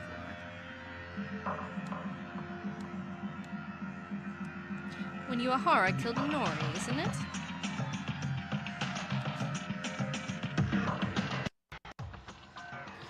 Ah, remote killing. That was it.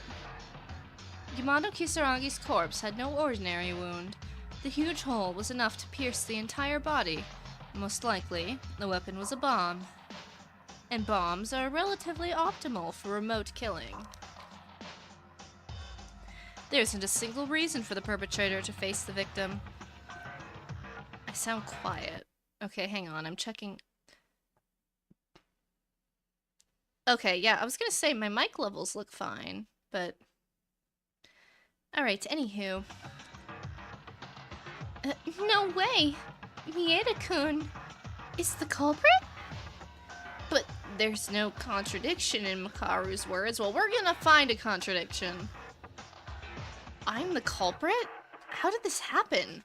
Because of showing the password? And why is Kurakawa keeping quiet? Because she can't say anything. We very clearly established that much.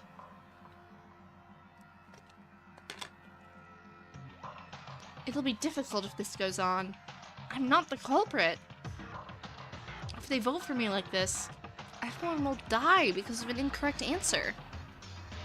I have to prove my innocence, at whatever cost, for everyone. Alright, lay it on me.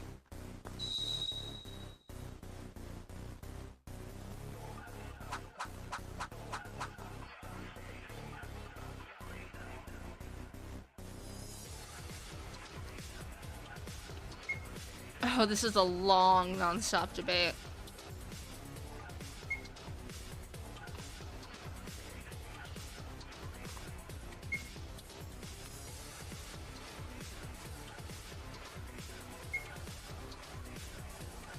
We're not gonna agree with that one.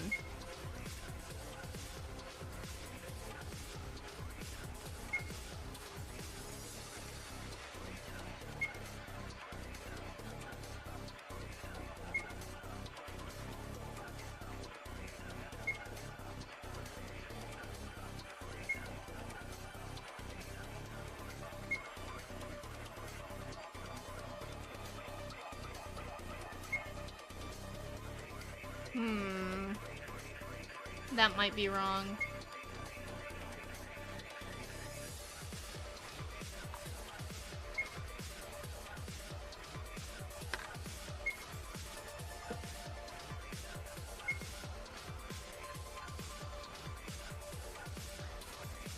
So I assume we have to counter that one statement. I'm the culprit, Kurakawa. This is ridiculous. What is the benefit of being an accomplice in the first place?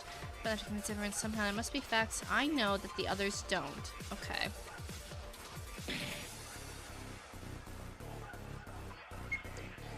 No. No. Maybe? No. No. It might be the message.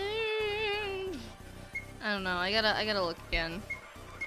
I assume we have to counter Kurakawa going in and out of the records.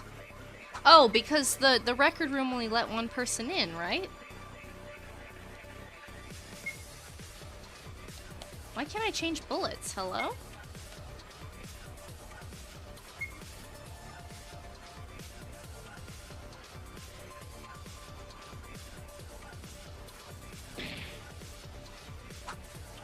The rec room door, that's definitely it. And then... Yeah. Okay, I think I got it.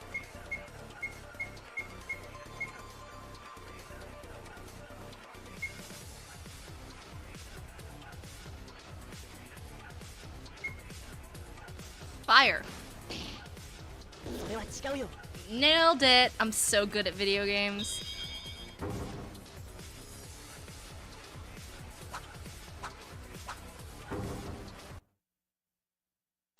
Wait, that's impossible.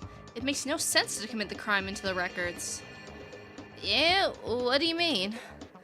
If you knew the password, why wouldn't you go in? No, there's one thing you guys don't know about the records. The records don't open by simply knowing the password. How then? I learned this when the 5th floor was open after Satsuki's execution, but there's a few rules regarding access to the records. First, only one person can enter the record room. Second, it won't open if someone is already in there. And third, if 2 or more enter at the same time, the bulkhead wall will come down. Unless you follow the rule, the door will not open even if you enter the password correctly. What the heck are those? I didn't know those rules. Mira, aren't you lying again to get away from the suspect list? No, this is a fact I heard with Makaru when we first investigated the 5th floor. Makaru, I don't think you've forgotten, have you? What Mieta said is true. I haven't seen it with my own eyes, but it's probably true since Monokuma informed us. As long as these rules exist, it's impossible for Kurikawa to act as an accomplice. No, not just Kurikawa, it's impossible for anyone. As long as Kisaragi is in the record room, entering or leaving the records is impossible. Yeah, that does make sense. Mieta-kun is not the culprit. Wait, just because you can't enter through the front door of the record room doesn't mean the possibility of a crime disappears, right? You could have entered through the ballroom. If you can't get in when someone's inside, don't you have to do the groundwork first and then put only Kisaragi in there? No. If it becomes that much trouble, the chances are rather low. They'll be caught up on the 5th floor before they even finish the job. Is that so? It didn't take that long for us to get to the 5th floor. So, you're saying all the reasoning we were doing was just a guess? Well, me being the culprit and Kurikawa the accomplice, I was shocked because it was so sudden. There's no benefit from being an accomplice, and there's no reason for me to kill. What are you talking about, Mieta? The charges against you have not been resolved yet. Of course they haven't.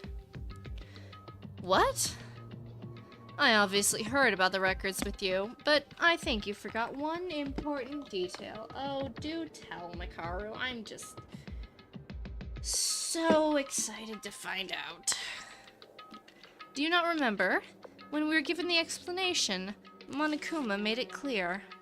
It checks the heart rate of the person inside. Oh, he did say that. So did he say, like, a dead person won't count, basically? Is that what we're implying? In order to limit the entry. Really? So, what do you mean? The door does not open when someone is inside. However, the condition doesn't apply if the person inside is a corpse. It's not about distinguishing whether what's in is human, but a human whose heart is beating. Chat, are we cooked? Then that means Kisaragi was already in the record room. Sounds like you can go in and out by yourself if you know the password. Then... Am I right, Monokuma? Yeah, that's right! Theoretically, more than 2 people can't fit into the archives if the person inside is already dead, or someone can have their heart stopped on purpose. Well then, do you have anything to object to, Yuki Mieta? I was skeptical at first, but if the evidence supports it up to this point, the only culprit is Yuki. Is this a lie? Mieta-kun! Mieta-kun! You committed a murder? Wait a minute. Wait! No! No! I'm really innocent! Makaru, think again. Do I really look like a murderer? Look at me straight in the eyes and say it! Mieta, to be honest, I still have a lot of questions, and I'm not convinced. But there's no answer other than this reasoning. As long as my life is at stake, I can't get involved in trivial emotions. Fair point. At first, I thought Kurikawa had to be the culprit. Yet, the actions of leaving evidence of your own hands doesn't explain that kind of behavior. It can't be. No! This isn't... Wait! Kurikawa! Kurikawa, don't stay still and say something! You too are being called an accomplice! You're the only one who can prove my innocence! Don't you guys think it's weird too? Originally, she spoke a few words, but in this class trial, Kurikawa has been strangely speechless. It's strange that she doesn't say a word, even when she's accused of being an accomplice. Well, I do admit that. Kurikawa, I'm begging you, please! If this ends in my death, it'll mess with everything. I'm not the culprit, and you're not an accomplice either, so please, tell them something! Kurikawa? Stop it, Mieda. I believe it's over now. Eh? What are you talking about, Mikako-chan? I'm sorry for keeping quiet, but I can't deceive you anymore. I will tell you all the truth now. Kurikawa, you have a different tone now. It's as you guys guessed. I'm the accomplice who caused the murder by helping Yuki Mieda. Eh? Huh? What? Kurikawa? What are you talking about now? Yuki, you instructed me not to say anything, but it seems there's no escape now. Uh-oh. Wait a moment. He told you not to talk? And you're not using your slow tone as usual. What kind of change is this all of a sudden? I don't know what to say because it's unfair to me, but I'm one of the victims. Yuki did something to me. I felt threatened. I had no choice but to do as Yuki told me. She's definitely being, like, programmed. What? What are you? Nonsense! Mieda-kun! Threatened? By Mieda? Hold on. So that means you were intimidated by Yuki Mieda, so you had no choice but to help in the crime. And you were accused of committing a crime against yourself and were used as much as he could. But, after our reasoning, when Yuki Mieda was put in a corner, did you mean that you decided to betray Yuki, who seemed no longer likely to win, and tell the truth? Yes. If Yuki loses the trial, I will live, and Yuki will be executed. If that's the case, it's okay, even if you catch the blackened. If so, why didn't you reveal it in the first place? I was scared. Yuki's terrifying fear was imprinted in me. I couldn't open my mouth. And at the time of the incident, according to Yuki's plan, I was accused of being the culprit. I thought you wouldn't believe me if I insisted like that. Well, that's for certain. In that situation, you claim that someone else is the culprit. Your suspicion would only increase. Now it's all over. Mieda's disappointment is so great that he doesn't even have the energy to speak anymore. Let's finish this. Voting time. Wait! Something is wrong! Michako-chan is being strange and everything is weird. Can we think about it again? Let's talk a little more. Man, he is flabbergasted. Okay, it's okay. We get a non-stop debate. We get to counter. Oh, maybe we don't get to counter. Wait a minute, something's wrong with this. Convinced, but you have to admit it. Yuki Mieda is the killer. No, wrong. I can't fire? Oh, I can't shoot anything. Yeah, see, it doesn't let me.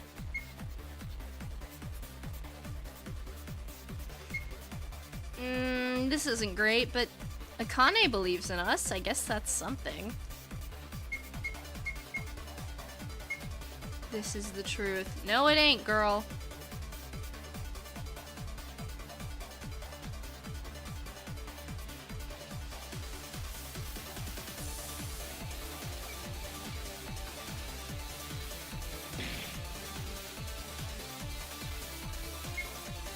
Do I need to absorb a statement?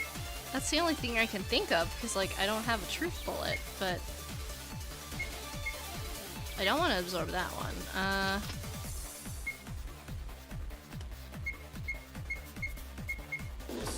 Oh, Akane! Hello? Wait! Mieda-kun is not the killer! Alright, girl! Hell yeah! How are you gonna stick up for him? We're not the ones who gave the answer. It's the evidence and reasoning. The evidence showing the answer. No, you guys said it, didn't you? Mieda-kun was the one who installed the bomb and gave the final blow. But it's impossible for Mieda-kun to install anything. Why? If Mieda-kun did install something, he must have done it the day before the incident, right? But yesterday, The day before the incident, I was on the 5th floor from morning till night. I searched every room as hard I could. What'd you say? Don't lie to us. No, it's not 100% reliable, but it's credible. I also saw Akane on the 5th floor for a long time yesterday, and she even testified that even when the incident with Kinjo occurred, she came late to her room by herself, and that she was on the 5th floor all day. However, no one came to the 5th floor until I came down after completing the investigation, and there was no sign of anything installed, which means no one, including Mieda-kun, did anything on the 5th floor the day before. How can you guarantee that? You may have missed it, or you might have gone from one place for a while. Wrong! Of course, I know my research skills are poor, but I can distinguish to a degree when a person's chest has been messed up. I admit, it's my fault for acknowledging that you were desperately examining the 5th floor yesterday, knowing that you did. All day. It's a pity we can't prove it. But apart from this, I want to ask, why? Why are you covering for Yuki Mieda so much, even though she already admitted they're an accomplice and he's the culprit? That's because I don't know. It's strange for Mieda-kun to be the culprit like this. It's because Mieda is the culprit. Akane, do you have sympathy? That guy threatened me and made me an accomplice. Mieda-kun! Oh, CG, okay. Go off. Mieda-kun, calm down and answer me! Oh, Akane, I love you so much. You didn't do anything wrong, did you? Yuki Mieda, keep your mind up.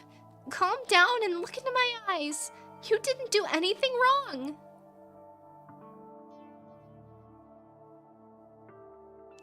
Come on, Yuki, say something. Akane. Yes, look at me in the eyes and tell me. You are not a culprit. Mieda-kun didn't do anything the day before the incident. But Kurikawa... Are you the culprit? No? Just tell me that! Come on, Yuki, say it. Say it. A culprit? I threatened Kurikawa? And killed Kisaragi? No. No! I didn't do anything. It's not me who's weird. It's Kurikawa.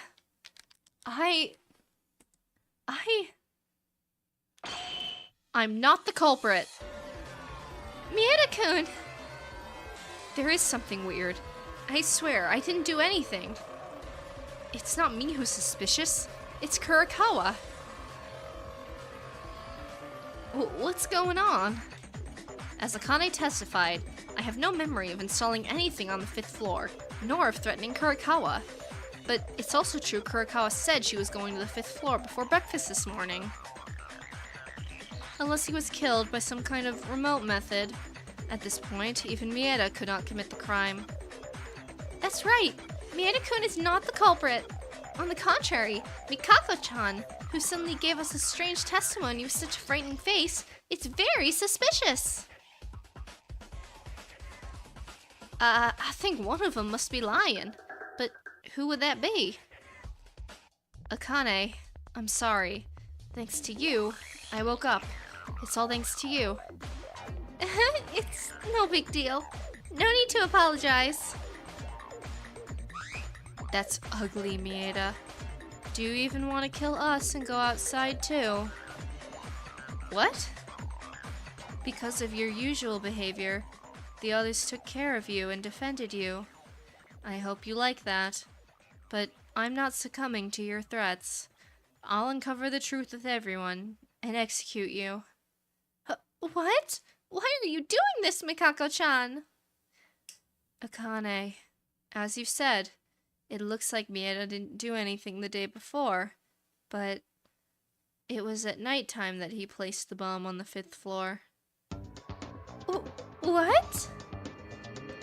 Mieta secretly installed the bomb at nighttime, so he could only do the kill the day before the incident. It's a fact that I heard directly from Mieta. It's all true. I carried out your reasoning, and the kill itself was done by Mieta. Kurikawa, you really... If that's true, Yuki is the culprit. Akane only camped on the 5th floor till nighttime. As Kurikawa said, in the end, Yuki really installed the bomb. No, we followed the nighttime rule. Nighttime rule... You know that talking about that is useless, right? We've been discussing nighttime at the class trials many times up until now, but without that coercion, our big alibis are completely useless. Oh no, Mieta-kun. I desperately believe that Mieta-kun is not the culprit. I've used my head to the limit to defend him. But if we come all this way to this... Akane, it's not me. Give up, Mieta. As long as I've betrayed you as an accomplice, you can't escape no matter what you do. I fully acknowledge the crime. Hold on. Mikako Kurikawa, aren't you a little weird? What? It's too aggressive. Obviously, as you said, you became a criminal. You must have been a victim of threats. Right now, the situation between you and Mieta is on the contrary, putting pressure on Mieta to the point where you call him a villain. That's how much my anger towards Mieta turned up. What he did to me. I'll tell you the details after his execution. I wonder, who will be executed after a bit more time? What? Rei-chan, what do you mean? Mikako Kurikawa testified a little while ago. During the day, it was impossible to set up the bomb because of Akane. But it wasn't during the day, but at nighttime? That is a lie. What? Kurikawa was lying? Mieta, Akane, and Notori. I must say, I feel pity for you guys. From the day I decided to form a cooperative relationship with you, I've been imitating Kinjo's idea and monitoring you. Kinjo's idea? Yuki's head perks up like a prairie dog every time Kinjo's name is mentioned. Uh-huh. I put a thread on your doors every night to check your alibi during nighttime hours, just like he did during Hatano's class trial. Then, Mieta-kun... About Mieta-kun going to the 5th floor at night. Yes, that's a lie. Yesterday, at nighttime, Mieta's room was still. He didn't come out of his room at nighttime. So what? Why are you lying if you're the accomplice? Well, perhaps the premise for being an accomplice was wrong. That's... you mean... Not an accomplice. An innocent person trying to escape by blaming me? They might be the real culprit. Ugh. Seriously? Is Kurikawa the culprit? That's ridiculous. Teruya, at the beginning of the trial, you said there would be no one other than Kurikawa. That's... at first, I was, jumping over the edge. Wait. Mikako-chan! I'm not the culprit. The culprit is Mieta. What a joke. If you'd rather stayed still, you testified he moved at nighttime. I heard it directly from Mieta. But the work I did on the door proves that's false. Mieta didn't do anything. That's it. Mieta also knew the thread was attached, so he went out and restitched the thread. Huh, that's interesting. I put a thread at the exact 3.5 meter position on those 3 visiting mills. So you're telling me he knew exactly that and reattached at the same place, right? That's right. Mieta-kun calculated the exact height to which the thread was attached and reattached it at 3.5 centimeters. It's a lie to say 3.5 centimeters, you fool. To fall into such a simple trap. Are you still lying? Kurikawa, why? In order to drive me to be the culprit? Noisy. Noisy. Noisy! I'm not the culprit. Why is this happening? I can't die here. Mikako, you...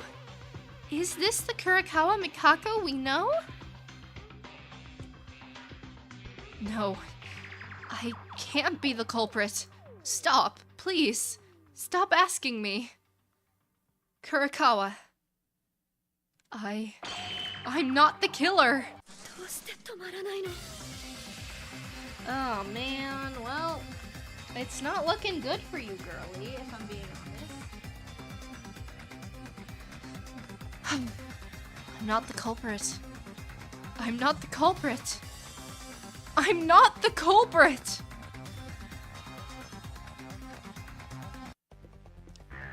Wow. Alright, well, only one blade, so that's helpful.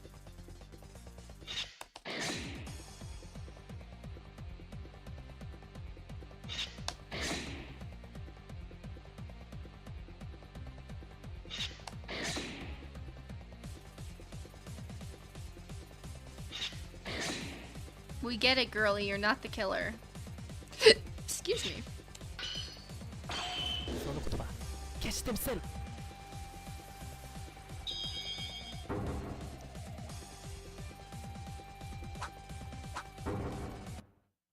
That was an easy rebuttal showdown. Kurikawa, unfortunately, I have one more piece of evidence that says you are the culprit. No. Stop. Stop it! It's this. The dying message. With the letters of Mikako written in blood on the lab. This is the proof you are the culprit. There was a dying message? If there was such a thing, you should have told us sooner. I'm sorry, I only doubted Maeda. I couldn't tell, because no matter who you look at, Kurikawa was the only one who could have committed the crime, because there's so much obvious evidence left behind that we thought she wasn't the killer. In that situation, the dying message pointing to Kurikawa gives a rather odd idea that she wasn't the culprit. Yeah, but now things have changed. Maeda, who we thought was the culprit, is actually completely impossible to commit the crime. Because Mikako Kurikawa started to say gibberish. In some way, she might even be more daring and smarter than the other criminals.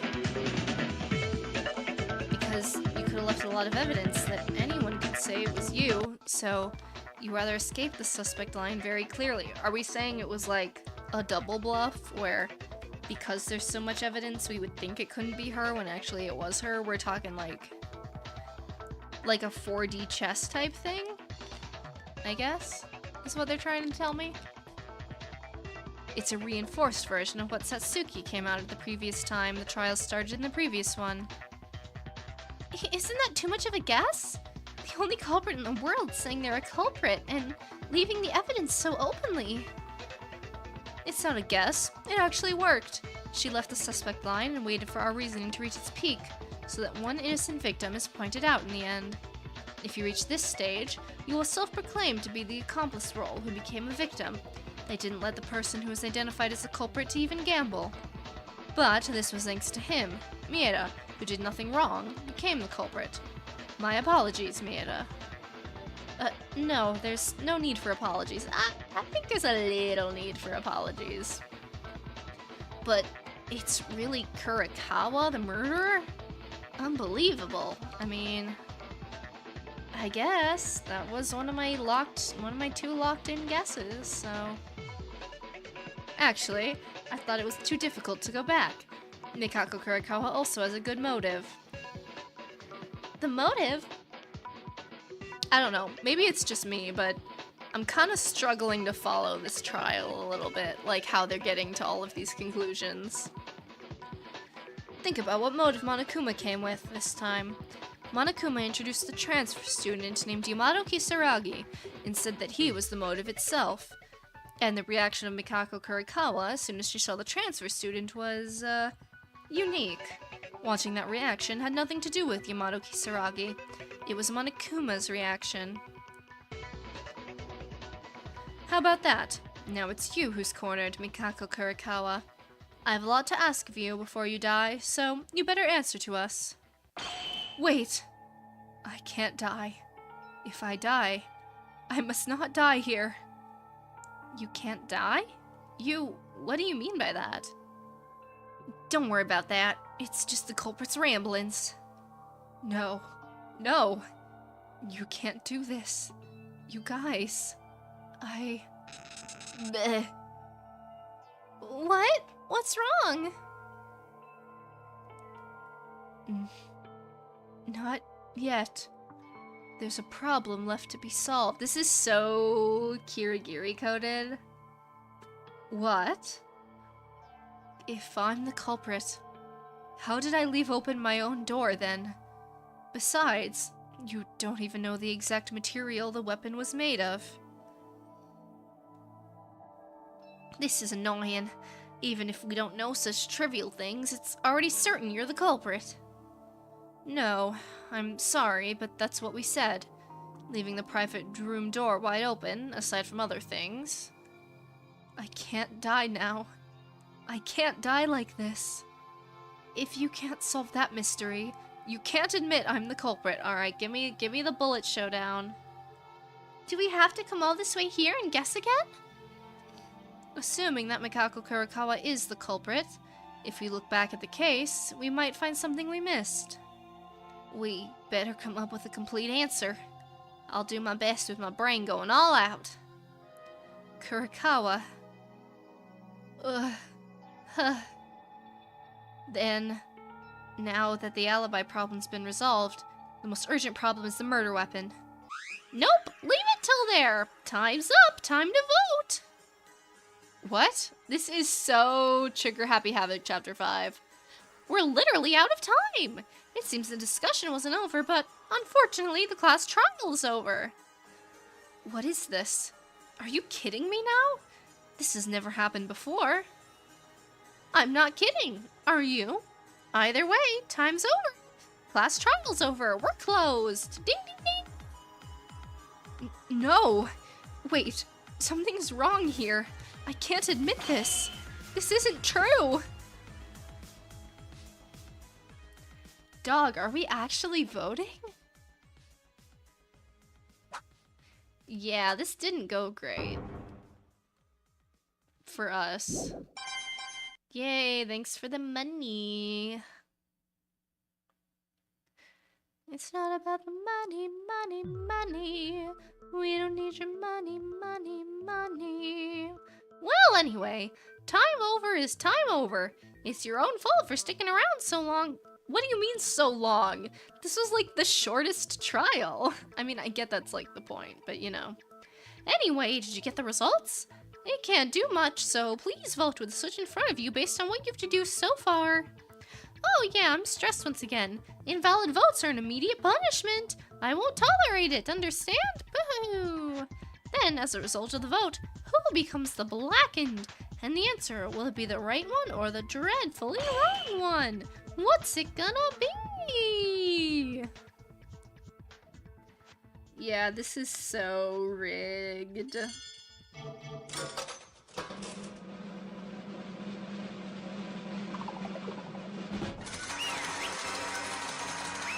He's gonna be like, yep, you're right. And Mikako's gonna be like, no, it's not right.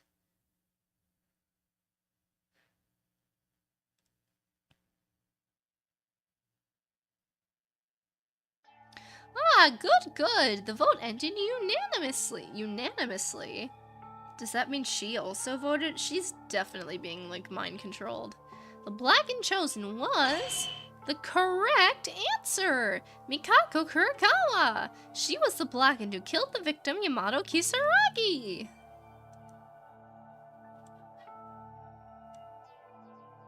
Correct answer? The culprit who killed Kisaragi was Kurikawa? Of course, we'd come to that conclusion, but why? What is this indescribable feeling? No, it shouldn't be like this. Something like this should never have happened. Now, shall we go straight away with the punishment time? What? Now, wait a minute. Aren't you in a hurry? At least give us a little time to talk. No. No, no, no, no, no, no, no. Ugh. Now then, I've prepared a very special punishment for Mikako Kurikawa, the ultimate exorcist. Wait, as Miyata-kun said, you're in too much of a hurry.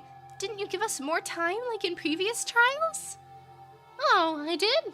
I don't know. As far as I'm concerned, the culprit's been determined, so I'm just trying to execute them. Well, there's something I don't understand. What's with the timeout? Can we send Kurikawa away like this? Kurikawa killed Kisaragi. Perhaps this is true, because Monokuma admitted it was the correct answer. However, something's strange. Yeah, he also said Kirigiri killed Mukuro, which is not true. After the character of Yamato Kisaragi appeared, something's obviously been twisted in this murder. Class trial, Monokuma, Kurikawa. Everything's twisted like a toothed cog. If this is the way it ends, if we let Kurikawa go without saying anything... Wait a minute. Eh? Hey, Mikako Kurikawa, calm down and answer. What's your identity? Tell us what you only know. Rei-chan? For this moment, I don't give a damn if you're a murderer or anything. You obviously know something. You've been avoiding us all along, saying you can't tell us, but are you really satisfied with that? Would you really be satisfied if you die doing nothing like this? When you drove Mieda, like a rapid-fire gun, you had guts. I mean, say it like that time. Don't you guys like that too? If this woman dies like this, we might miss the chance to know the truth for the rest of our lives. Makaru. Without knowing anything in my life, I don't even know why we have to do this. We're gonna stay here forever. I hate that. Kurikawa, I ask you for me as well. Please, if you know something, can you please tell us? Mikako-chan. I'm afraid it's no use anyway, because Miss Kurikawa can't say anything. What? I mean literally, so don't exhaust yourself and let's get to the punishment time quickly now. Wait! Mikako Kurikawa. No, Mikako. We all know things have gotten weird, including you, since we left the ballroom. Whether you knew it, whether you committed murder, even if you're the mastermind, hope was handed to you by Satsuki. That's why. If you believe in hope, please tell me. I'm begging you like this. Please. Is she gonna break through her programming? Oh boy, what the people say. Can't you understand the bear? It's no use. Ugh. Yeah, Mikako-chan. Whoa! No matter, just give up and take the penalty already. No. I want to say, Mikako. Huh? Wait a minute. I wanted to tell you everything I knew, but I couldn't. I wanted to tell you, but it was all too much. But now, I'm gonna go beyond life and death to pass it on to you guys. I'll tell you, no matter what happens to me.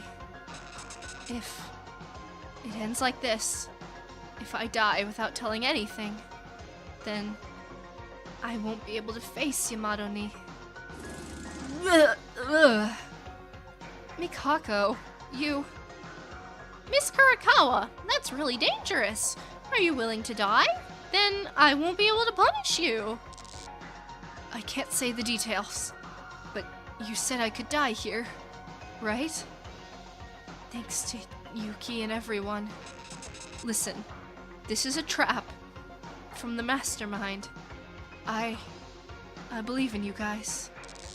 It wasn't a long time, but you guys became my friends. Believe in yourself. God believes in the hope you have in yourself. Hope. Come on, girl, you gotta give us more info than that. Hope never falls to despair. Bam. Oh. It was just a moment. Mikako, who didn't speak softly and slowly as usual, but suddenly changed and didn't appear to be like she was when she accused me of being the culprit. Oh man, you didn't even really give us any info other than this was a trap by the Mastermind. You could have given us more than that, come on. I don't know. As if it was a reaction to the limit release, I heard a sound, splat, coming from her head. She literally fell apart.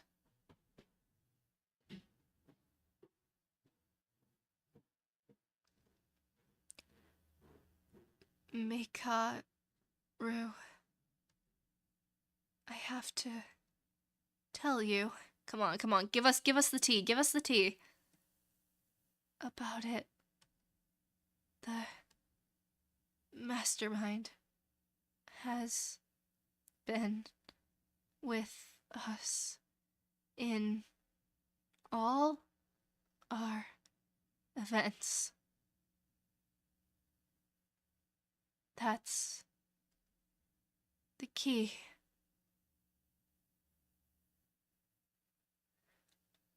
Been with us in all our events? I mean, alright, sure. Oh, is she gone?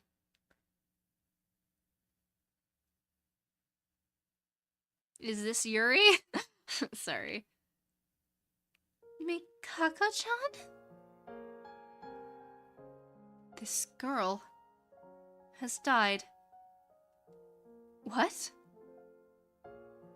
Mikako is dead?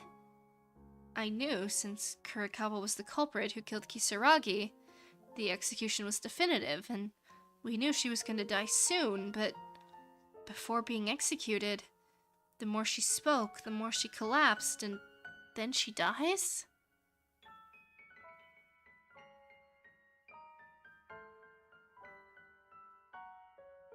It was clearly strange for anyone to see. At the beginning, the case itself, the class trial itself, felt very strange, but more importantly, in the end, I couldn't hear anything from Kurikawa. And she left us. Pooh-hoo! Pooh-hoo! Ah! You really are a stupid woman! You cut off your own lifeline! At one time, I really wanted to know what was going on, but she ended up stopping at the final part. I feel sorry for you guys. Well, to be honest, even if she did say it, it doesn't concern much to me. This woman. Mikako said at the end that the Mastermind is in our group. Mikako, as I expected. No, maybe not. She may have known a lot more than us. Monokuma. Who the hell was Kurikawa? The Kisaragi Foundation. What the hell is the truth? There's no way Monokuma can tell you that. And what's more certain now is, in the end, Kisaragi and Kurikawa, who may have held the key to our situation in the end, it means they left without hearing anything. Then, Kurikawa's identity, the identity of the Mastermind, the identity of the Kisaragi Foundation, has not been fully uncovered. Even the truth behind this murder. We're only facing the consequences of an empty shell. Damn it!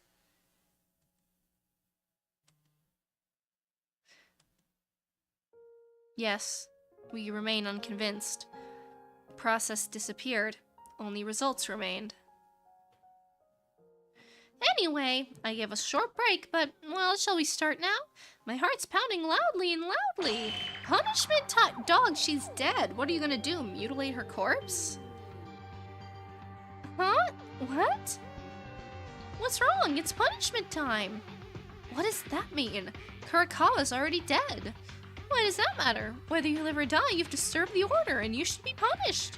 Punishment's not just a punishment, it's called an example. Can't you stop? You will blaspheme even the dead. No, this is a rule. You guys have seen Miss Kurikawa's atrocities, didn't you? She was a villain who tried to survive by overturning the sins of the innocent, and good boy Miyata-kun, that wicked woman. I know Kurikawa's the culprit. And she even yelled at me harshly. But something is strange about this class trial, and Monokuma's words and actions are strange. Kurokawa said at the end that this was a trap by the Mastermind. As Maeda said, this case is very strange. Monokuma. In our eyes, it looks like you were anxious to kill Mikako. Huh? And when he introduced Kisaragi-kun, Mikako-chan collapsed, bleeding. Monokuma didn't even try to help. You don't mean all this was a conspiracy? Huh? Well, whatever the case, Miss Kurokawa killed Kisaragi-kun and became the Blackened. It's my job as headmaster to punish the Blackened. Therefore, oh man, dog. This is so trigger happy having Oopsie. The Blackened that disrupted the order, I have prepared a special punishment for the ultimate exorcist, Mikako Kurokawa. I hate doing Monokuma's voice. It hurts so much.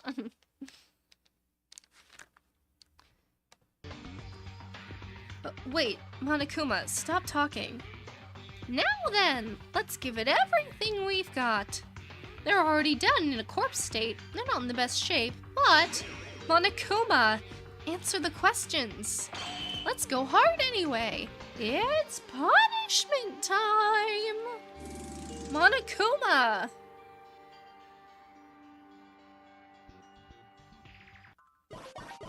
Alright, I guess. At least she's not gonna suffer.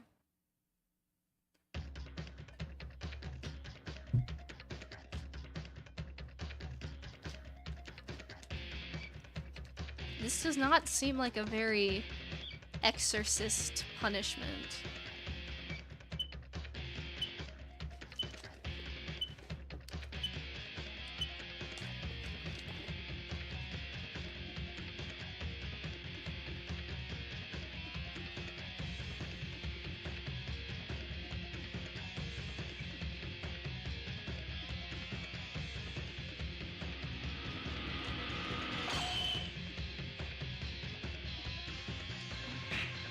Runaway train, ghost radar.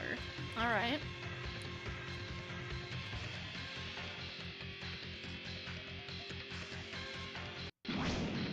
Noom.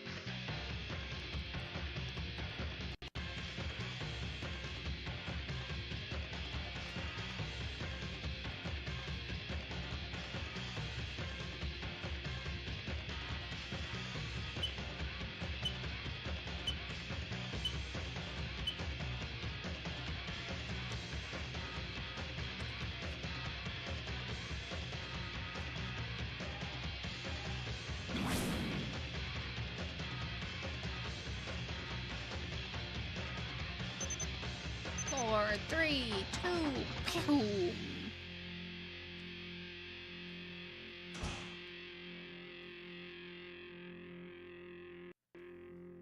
Oh, it stopped. Who stopped it? I don't think that's how it was supposed to go. What? A power outage? What? I can't see anything. What happened to Mikako-chan? Hey, Monokuma, what happened? Oh, he's cooked. Hey, don't pretend you can't hear me. Answer.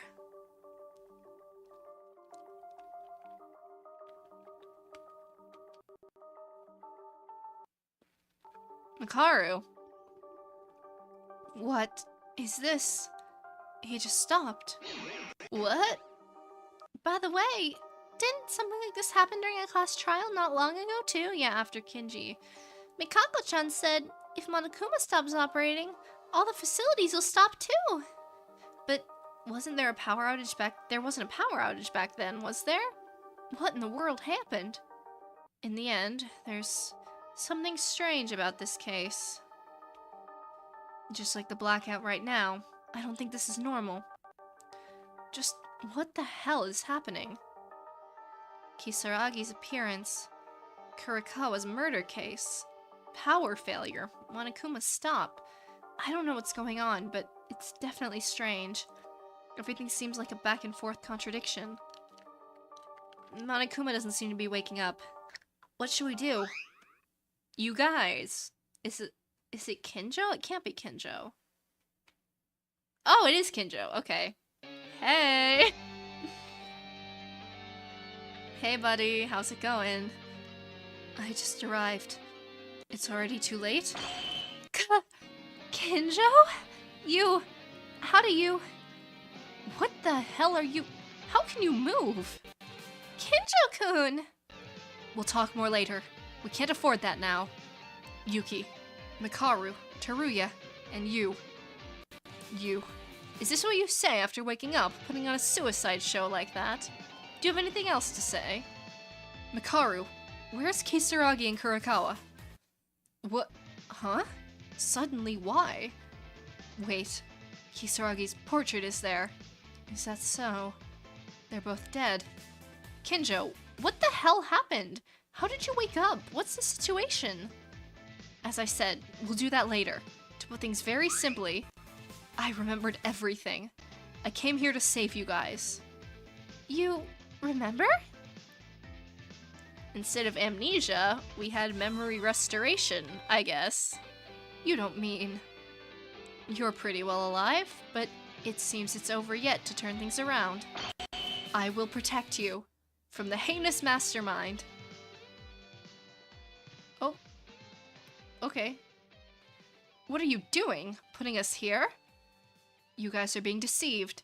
We have to get away from that girl right now. Akane? Eh? Huh? Kinjo, what's wrong? That girl is... It's that girl. The one who kept the 15 of us imprisoned.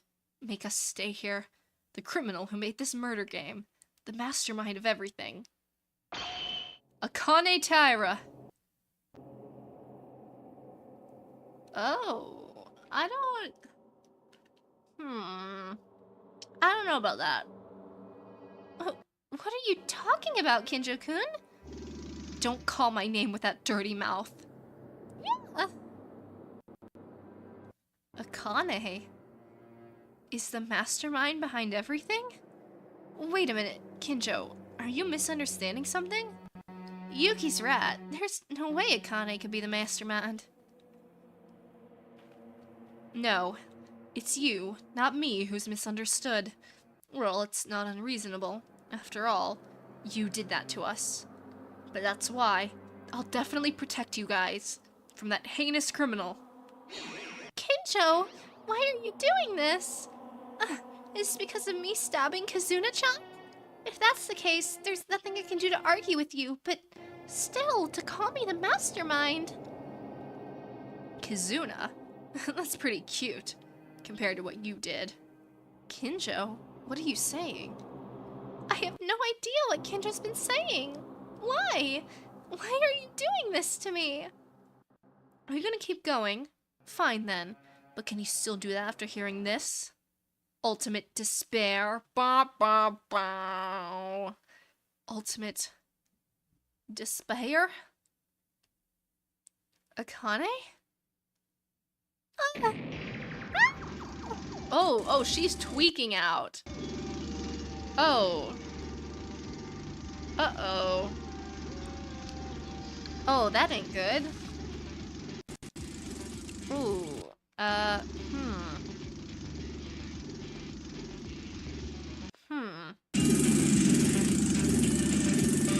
It was a cry. Indeed.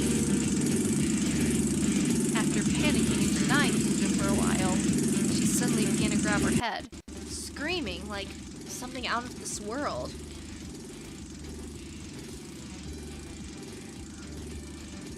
Her screams were growing louder. More.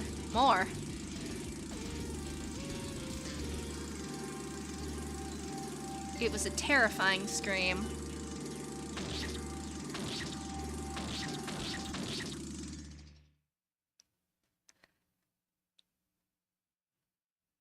despair has changed.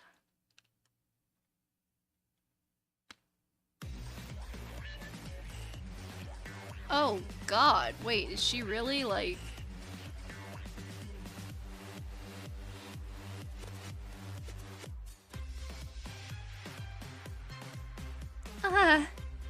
It's refreshing.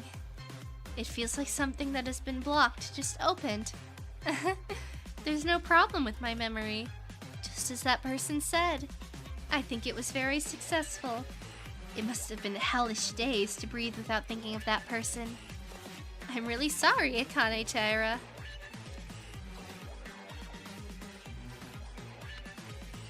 Alright, I didn't see this one coming. Huh? Who are you? Oh my. Who am I? This is Akane Taira. Oopsie. Is this our first time meeting? Then I should give you a formal greeting. The ultimate maid. No, wait, that's a mistake. This is the ultimate despair, Akane Taira.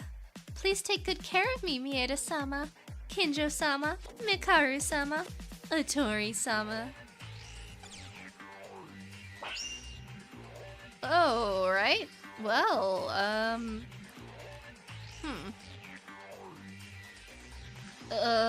wait a minute. Am I the only one who can't keep up with the situation now? You, Akane Taira. Akane? The Mastermind? We didn't know each other than yesterday, but this morning we're together for a very short time, but I can tell. I know that Mieda-kun is a good person. Only from Mieda-kun. I didn't want to hear that from Mieda-kun. Actually, I wanted to apologize sooner. The reason that I asked you to dance is because I thought we could be able to talk like this. I'm really sorry. Mieda-kun, keep your mind up. Calm down and look into my eyes. You didn't do anything wrong. That Akane was the mastermind of everything? Oh, the lights. It looks like the power has returned. Is the spare power turned on? I'm gonna die. Hey, hey, hey! Suddenly the bear house was thrown down. I don't like this facility at all. Monokuma. Monokuma, it's been a long time. Yeah, Monokuma, it's been a long time. What's that sound? Yeah! Miss Taira, surely not. You've returned? I sure did. You've been through a lot. But what is the situation? This isn't a dream, is it? It's not a dream, and Monokuma is moving separately on the subject of the Mastermind. You have revealed your true colors. This time, I will definitely protect Yuki. I mean everyone. Oh my, Kinjo-sama. Now isn't the time to say that. Since I woke up, the killing school life is no more. Asking Monokuma-sama to dispose of each one of you is a breeze. Disposal? Is what I'd like to say, but that wouldn't be much fun, would it? Besides, I still have an appointment with a certain person. So, I'll give you a chance to stand in the final stage. A wonderful stage to decorate the finale.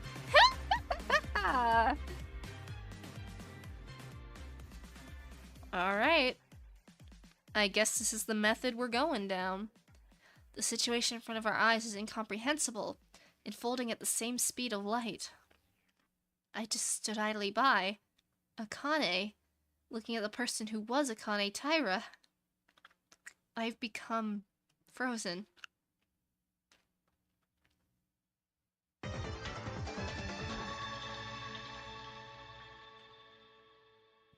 What a funky chapter.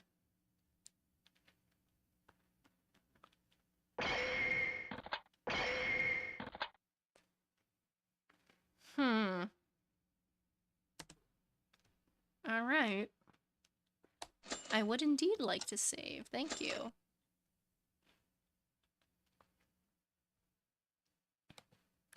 Alright, well. What a chapter. That was certainly something, wasn't it? Let me... We'll go ahead and bring up the tier list again. I guess since the trial wasn't really about the victim, I'm not gonna move him. I think Mikako is also kind of gonna stay in the same place. I don't know if anyone's moving. Maybe, I don't know. I feel like, I don't know, this was such a weird chapter. Like, I feel like a lot of stuff kind of came out of left field.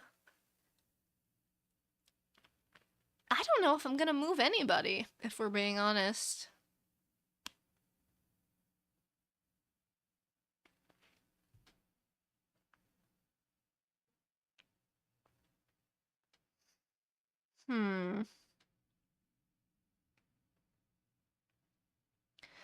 I don't know. See, I would kind of move Akane down for the whole Mastermind deal, but she also really stood up for Yuki, so that kind of moves her back up. So, like, I feel like those cancel each other out.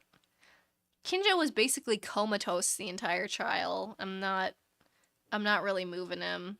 Again, Yuki didn't really do anything either, I feel, to move. I don't know. I feel like everyone's low-key gonna stay where they are.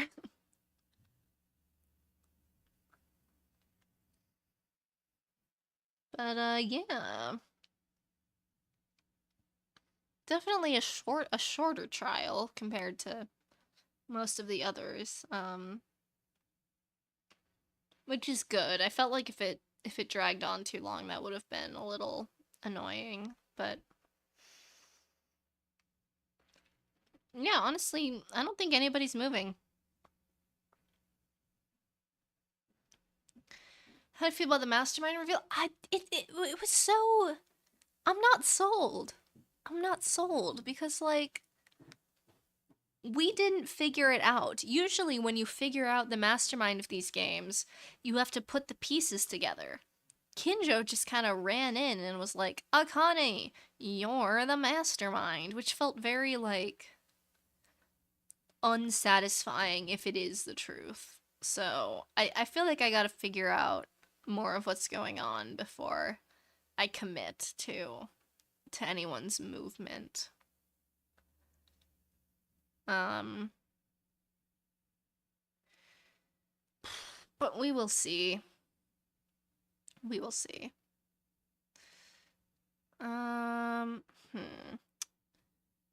Yeah, no, I don't think anybody's gonna move right now, just because I felt like we didn't get any other than Akane, which kind of canceled each other out in both directions. Any super significant character stuff. So yeah, I'm pretty solid with this right now. I assume people will indeed move, but we will see. I'm gonna move us over to chatting.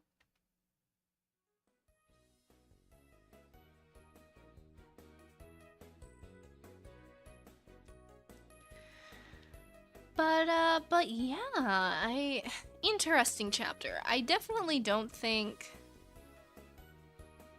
I liked it as much as some of the past chapters.